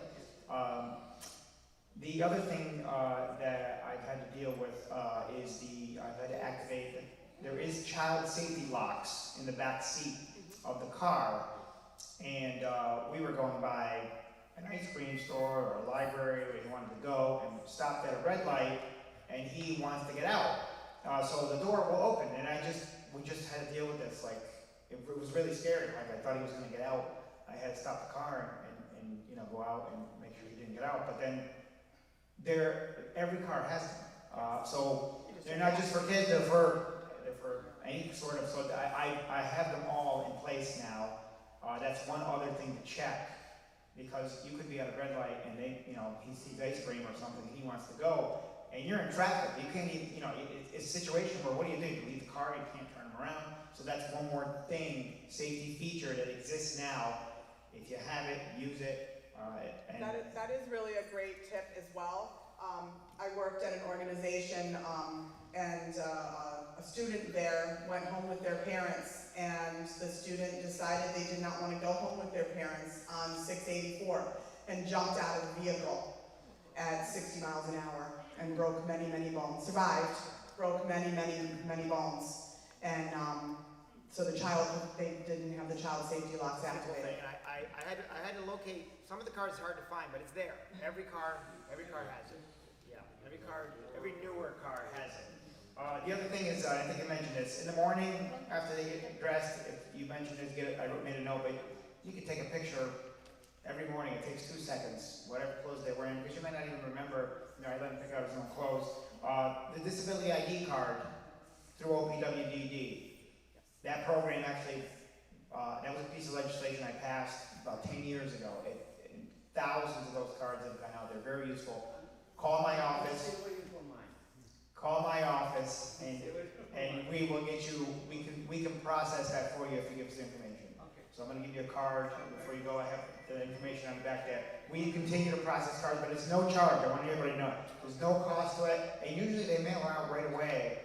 Like in a couple days, you should get it. Incident, by the way, the same thing happened to me with him like 10 years ago. So with the lock in the car, the safety lock. He almost opened the door and jumped on the highway. Yeah, it's very scary, very scary. So the other thing I want to mention is the airport. Albany Airport has the Sunflower program, hidden disability program, where they have a number of different identifying issues so that when you go through TSA, and sometimes it can be difficult, you have that additional identification that when you go through there, they know, when they're standing, if they can't go through by themselves, or if you can't go through they let us go through with the wand and make some other special accommodations. And then I think that's it. Oh, and there's one other program the Sheriff's County runs. If the individual is a driver, there is a blue envelope program that's sort of a new program. We're trying to adopt it statewide. I think it's a sheriff's or It's a sheriff, not state New police. York Sheriff Association. Very, very good. And again, I think it's no cost program. It's no cost. We have them at our office. Yeah, it's no cost. We have them at our office. On one side of the blue envelope for drivers says what the police officers should do. The other side says what the driver should do. Although it's for drivers, if you are a parent, it might be beneficial to have one in your car as well. Again, it still tells the driver what to do, keeping their hands on the wheel, not moving and looking for things, making sudden movements. It also will help the police officer understand that although the person might not be driving, but from the back seat, they could be saying things that don't exactly match the questions that are being posed to the driver. So that can be important as well. Thank you for those questions. Does anybody else have any other questions that I can answer at the moment? Yes. So I have a 20-year-old daughter. She goes to college with some assistance, but she cannot make friends. And what's happened is that she's approached on the WhatsApp by cyber criminals who are constantly trying to extract money. Some also they make her go into a mother's wallet and she's given them social security numbers, addresses, all that. I don't know if there's some kind of a service that can look into those things, because there are phone numbers, but they keep changing the numbers, and they're generally in foreign countries. Yes. Unfortunately, that not only happens to people, autistic men and women, it's happening in general as well. One of the things that we can do as Autism Society is focus on getting education to the person who is on the receiving end of those calls. Telling our son, for example, don't give out your social security number. Always make sure that the number that you're receiving something from is a number that you know. If somebody's asking you for money, for example, making sure it's a phone number that you know. Check with your family if anybody has how do I describe it? If anybody has a reason to be asking money, it's not going to come through a WhatsApp. So making sure that we're providing those resources. There's not a lot of resources out there on that topic. I can take a look. I'll actually write that down and take a look, because it can be a training that we develop as well.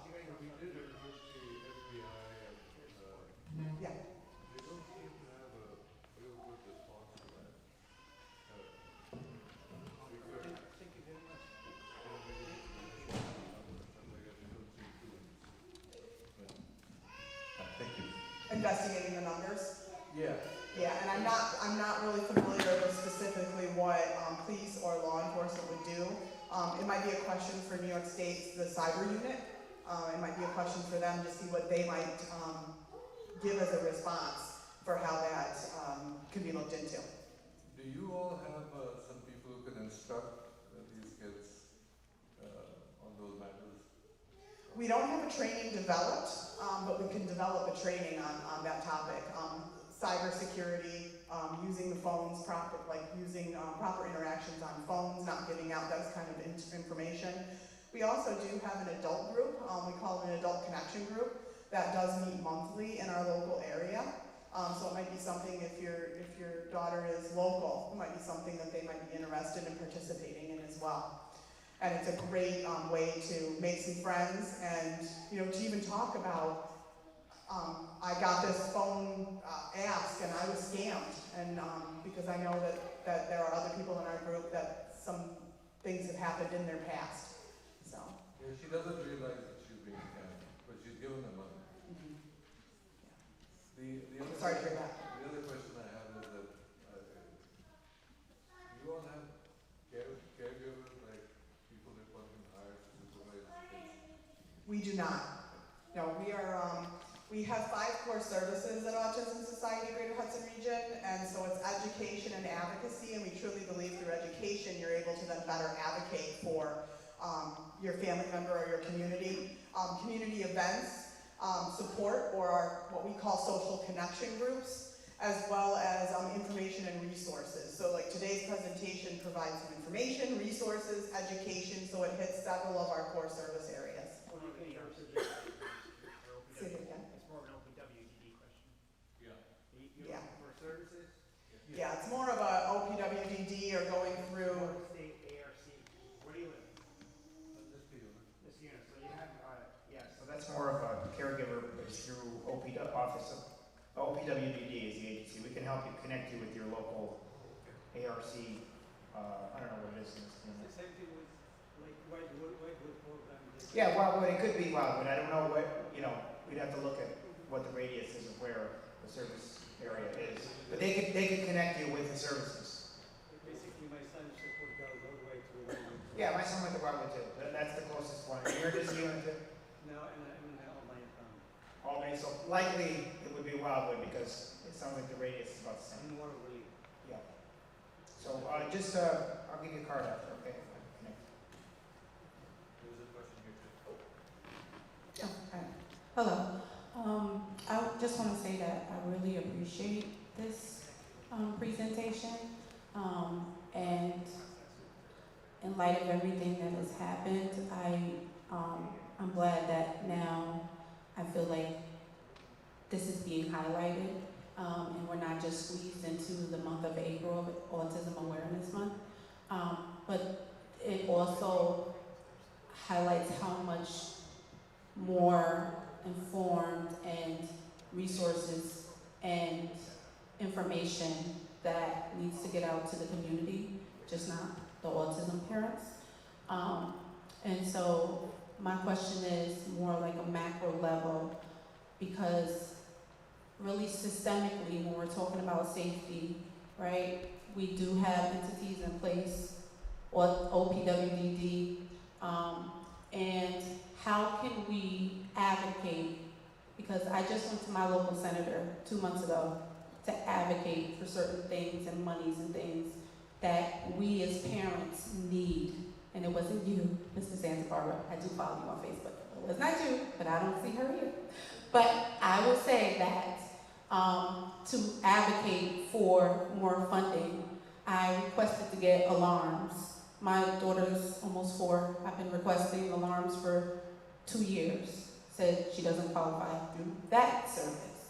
And to get the swim classes, yes, we did get approved for that, but then Goldfish says, well, once they're 3, the parent cannot be in the pool with them, and if they have autism, they gotta go to Golden Learners. So I guess my question is, how can we get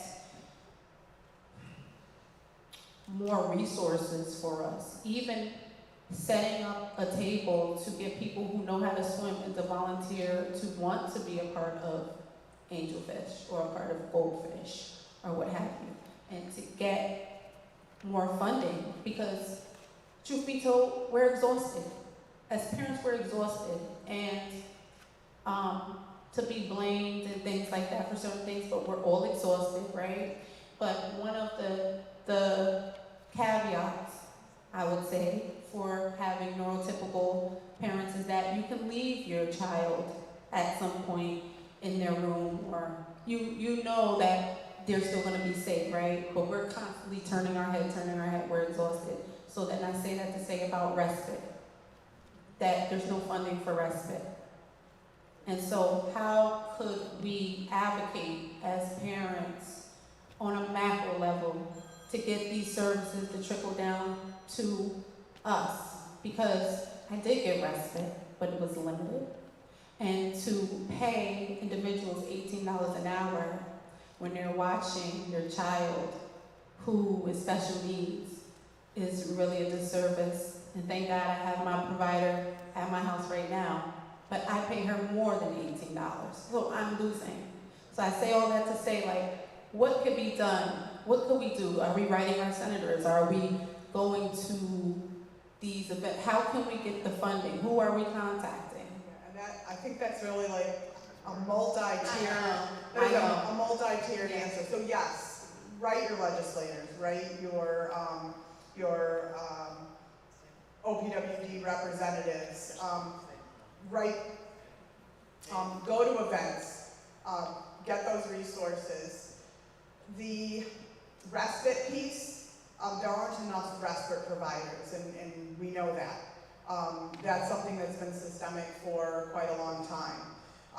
But people like Angelo and the Disabilities Committee, that is a good place to get that information, like what is the need out there? And I don't know that we have anything out there that gives us that full need yet. Where do you live? What's your district? Albany? All right, I know what you're talking about now. All right, okay. I'm not your assembly member, but it's okay, it doesn't matter. The answer to your question is, yes, it is a budget. This is a New York State budget, right? So the system, OPWDD, more funding is needed for these programs. I know the group homes, the direct care, we got a near 2.7%. Last time around, we were fighting to get at least 4. It's always a battle with the governor's office on that. Unfortunately, it's been underfunded for too many years, and you know, if you've been at the rallies, you know this journey, how it's been. And I used to deal with Schenectady ARC on these issues locally. Now they're living at ARC. But to get more funding, it is during budget time. It is the governor's office. You're welcome to come to my committee. We deal with more legislative issues, but budget time we also talk about this. But I'm going to give you my card, and we can talk more about offline on this, on what the specifics are for your situation. I know I'm not your assembly member, but I will still help you. So I'll talk to you right after this. And to sort of give a little more information, so Autism Society Greater Hudson Region, we do have some virtual trainings. Not in July, but in August, we will start back off the Dignity for All Students Act training. Not every parent knows what the Dignity for All Students Act is and why it can be beneficial to understand and know. It's a very dry training because it talks about the legal aspects of the Dignity for All Students Act. But I'm surprised that more people don't know about it. But frankly, I didn't know about it. I found out about it 2 years ago. And it was a law since 2012, and I had a son who went through the school system that could have really we could have utilized that to help advance some of the things that he needed. Not things we wanted, but things he needed to be successful when it came to bullying and harassment in the school setting. The other thing is we do a training for first responders. So we do a first responder safety on the spectrum training. So I'm approved through Autism Society of America to do that training to any first responders who might be interested. Additionally, we do trainings on autism and neurodiversity in the workplace, so moving into more of that adulthood as well. And so those are some of the resources that we can give and provide back when it comes to trainings. And we're always willing to help to advocate for more funding, more services, more supports.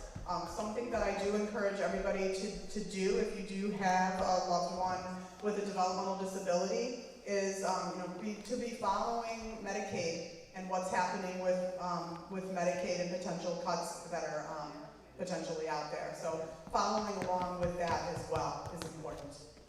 And writing your, not only your state legislators, but your national legislators as well, your federal. I have a question here. Yes. So I work with ALB, Autism Learning Partners, and actually I was like about to ask the question about Medicaid because they say now okay they're gonna be cutting off the service through Medicaid. So those kids, because like let's say half of the kids coming to the center they get funded okay by Medicaid. So now where these kids can go, or what's the replacement okay if the Medicaid cut it off their services? I don't see Medicaid cutting off services completely. At least from what I'm reading, it looks as if they're looking to reduce the funding, but that still has to go through and pass. So we, as Autism Society, we've been encouraged to continue to write our legislators so that when those things are being discussed at the federal level, that they're getting the input from Autism Society of America, Autism Speaks, national organizations of the ARC, all of those locations which represent millions of people. And so those are, if you're writing and connecting with those organizations as well, you can have a bigger voice than just your single voice because you're now connected with this other level of a group that is advocating on your behalf at the national level. Okay, and then I have also one suggestion. So once the kids as working okay with autistic kids, so once the kid do the test and now okay they are in the spectrum, so how about the providers, okay, they provide for the kids this card which says the name, the whole information, and to save the time because the parents are exhausted, as you mentioned, they have a lot on their plate, they have to watch the kid, they have to check these services, follow everything. So why we just make it one step easier for them? We just you know what, give us information to give the kid, we send you the card, you don't have to go online, fill up all these papers. You can do that. Yeah, I'll give you an example. Yeah. For us, but for us, we work with our care manager through PWDD, and they have to for example, we have to redo his Medicaid information, and I just sometimes don't have the time, and my wife doesn't have the time to fill out all the paperwork. It's easy, just paperwork, like you said, right? We've honestly just asked our care manager, she's come home, she sat down with us, takes 5 minutes or 10 minutes to sit down, just fill out the information, she mails it out for us. So your care manager is there for that, from what I understand, and make sure the more you tap into those resources, right, the more they'll make it more available, because sometimes they call me the squeaky wheel for a reason, because the more you ask, the more you advocate, the more they'll do it for you. So make sure you use that resource that's worked out for us. Do you have any other questions? Okay. Thank you. Brother, you had a question. Firstly, thank you very much for coming here and giving this program. So what with the language? Mostly we come from different countries, we speak different languages. So we have to keep only one language at home, which is English. And also, do we have a financial plan? Can we set up personally, or will anyone provide, if we want to invest in them other than the education? So for a financial planning, for future planning? For future planning. So we have partnered with some people to do presentations. Typically they're in the new year. I don't know if it's planned that way just because you have tax season coming up or what, but that just seems to be the last several years. We have had planning for 2 lifetimes. That was the presentation. And so we had someone who can represent New Jersey and New York do the presentation. And it's just it's an hour-long presentation. It's an overview of different ways to plan. Autism Society, Greater Hudson Region, does not actually provide that training ourselves. I am not a financial guru. I'm actually, I've connected with a financial planner myself to plan for myself and my husband's retirement, and it's just foreign language to me when it comes to finances. So finding someone who can help with that planning. There are attorneys' offices. Pete Wilzinski is a suggestion. Can't technically recommend places, but that's something that you could look into as like a planner, not necessarily financial, but to get all those legal things in play. But we can also put it on our social media page, a link to go to the Planning for Two Lifetimes. His name is Michael Ringel, and he's been really great for us, and he's done presentations that are for us, but it's almost monthly he does presentations. You can hop on and listen and learn, and it just gives you a nice overview. And he has a book as well that gives a nice overview of the different ways you can plan, from a ABLE account to special needs trusts, different ways that you can arrange your finances for whatever your retirement is, and it can help so that your loved one, if they are receiving Medicaid, won't lose their Medicaid benefits the way you structure and set things up. If you do not set it up right, it can cause them to lose their benefits or reduce their Social Security income. So those are really important things to note. Again, that's not my area of expertise, but we definitely can provide resources for that. Good question. So there is an NY ABLE program that's through the Comptroller's Office. If that's a resource we can connect you with. But they do a training, typically virtually. I want to say it's monthly. It's a very good program, yeah. So we can connect you at the end of this. And also, if you just want to mention, depending on age, like guardianship is very important in these matters, so maybe just touch on it. Yeah, so people might assume, okay, my child has autism, I'm going to be their guardian forever. That is 100% incorrect. The day they turn 18, you are no longer their guardian. You do not have rights to their guardianship. You have to go through a process. We encourage you to start seeking out that guardianship process at age 17. It can be a long process. But again, I go back to Wilzinski and Pleat, for example. They would be a great resource to be able to help you start planning for that and setting that up. You can do it yourself and start doing things online, but I think having a trusted partner in the process is important. And then setting aside those funds to be able to then get those things all set up and planned. But guardianship, if your child turns 18 and they're in the hospital and there's no paperwork in place, you might be barred from making a decision for them on their behalf. Exactly. I had the same problem. Yeah, so good point. Yeah, you kind of, because you assume Yeah. that they're going to be with you, and so you don't have to do that. Right. Even our son, he's quite independent, and we want to help him with certain things, but we aren't his guardian. He's high functioning enough that he would not qualify to have us be his guardian. But I can't really help him with any doctors or dental appointments and things of that nature because we are not his guardian. So, different states operate differently. What is the procedure to get the guardianship above 18 for the autistic? Is it a local county provide that? Guardianship paperwork, you can go through, the Wilzinski and Pleat, for example, is like Saratoga area. Yes. They provide services to people all in the capital region. And that's just a name that I know because I've met Tara, I know Tara.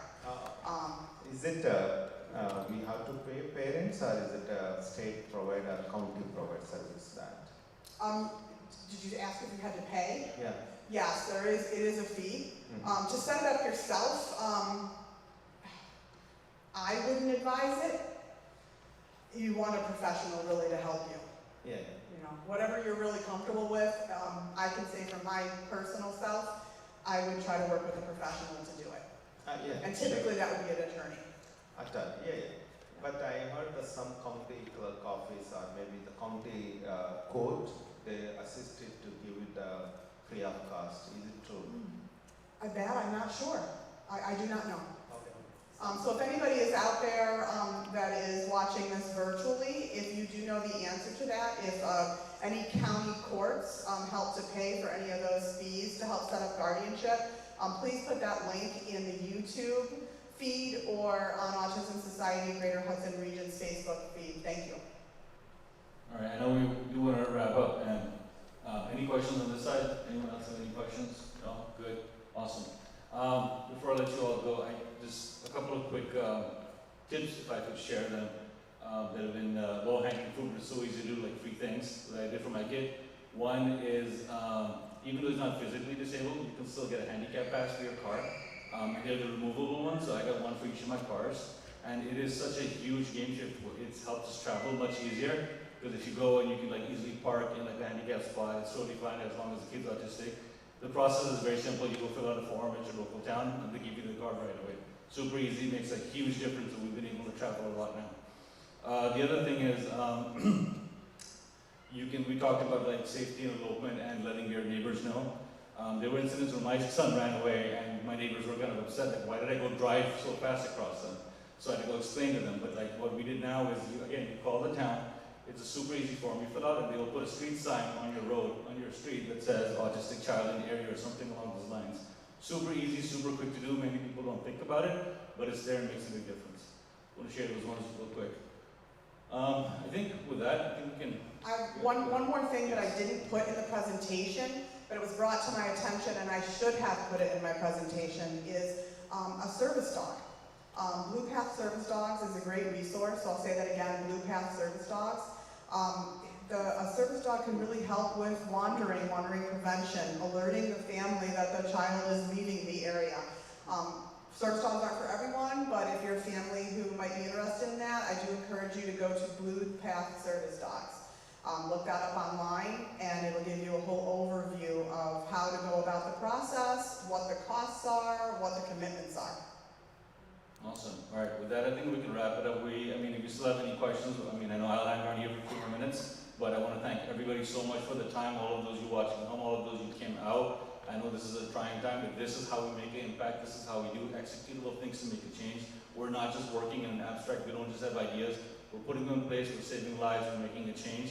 So thank you, Assemblyman Santa Barbara. Thank you, Timur, the entire team at Al-Hidaya Center, and of course, everybody. Just give a round of applause for Tracy because she's been standing for over an hour. Thank you so much.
The ID cards.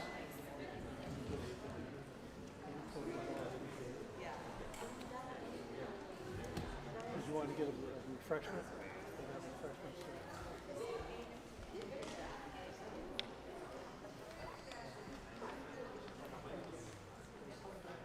Oh, yeah. How you doing? Good. Yes.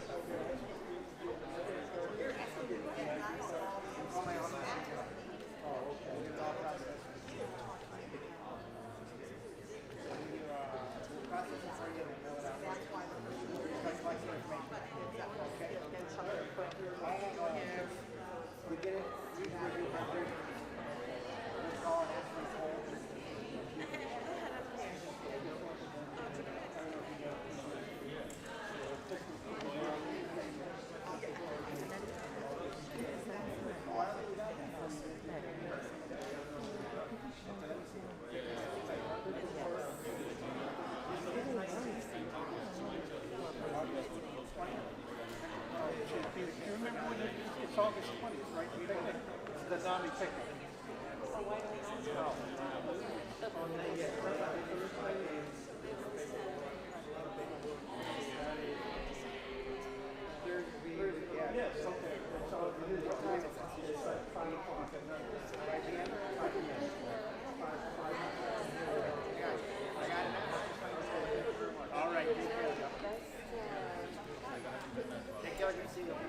Thank you.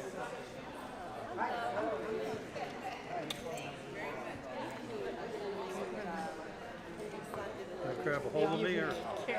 You carry these so I can hang on to your arm. Okay, I'm gonna get another one that's not all written. So I can send the whole complete thing to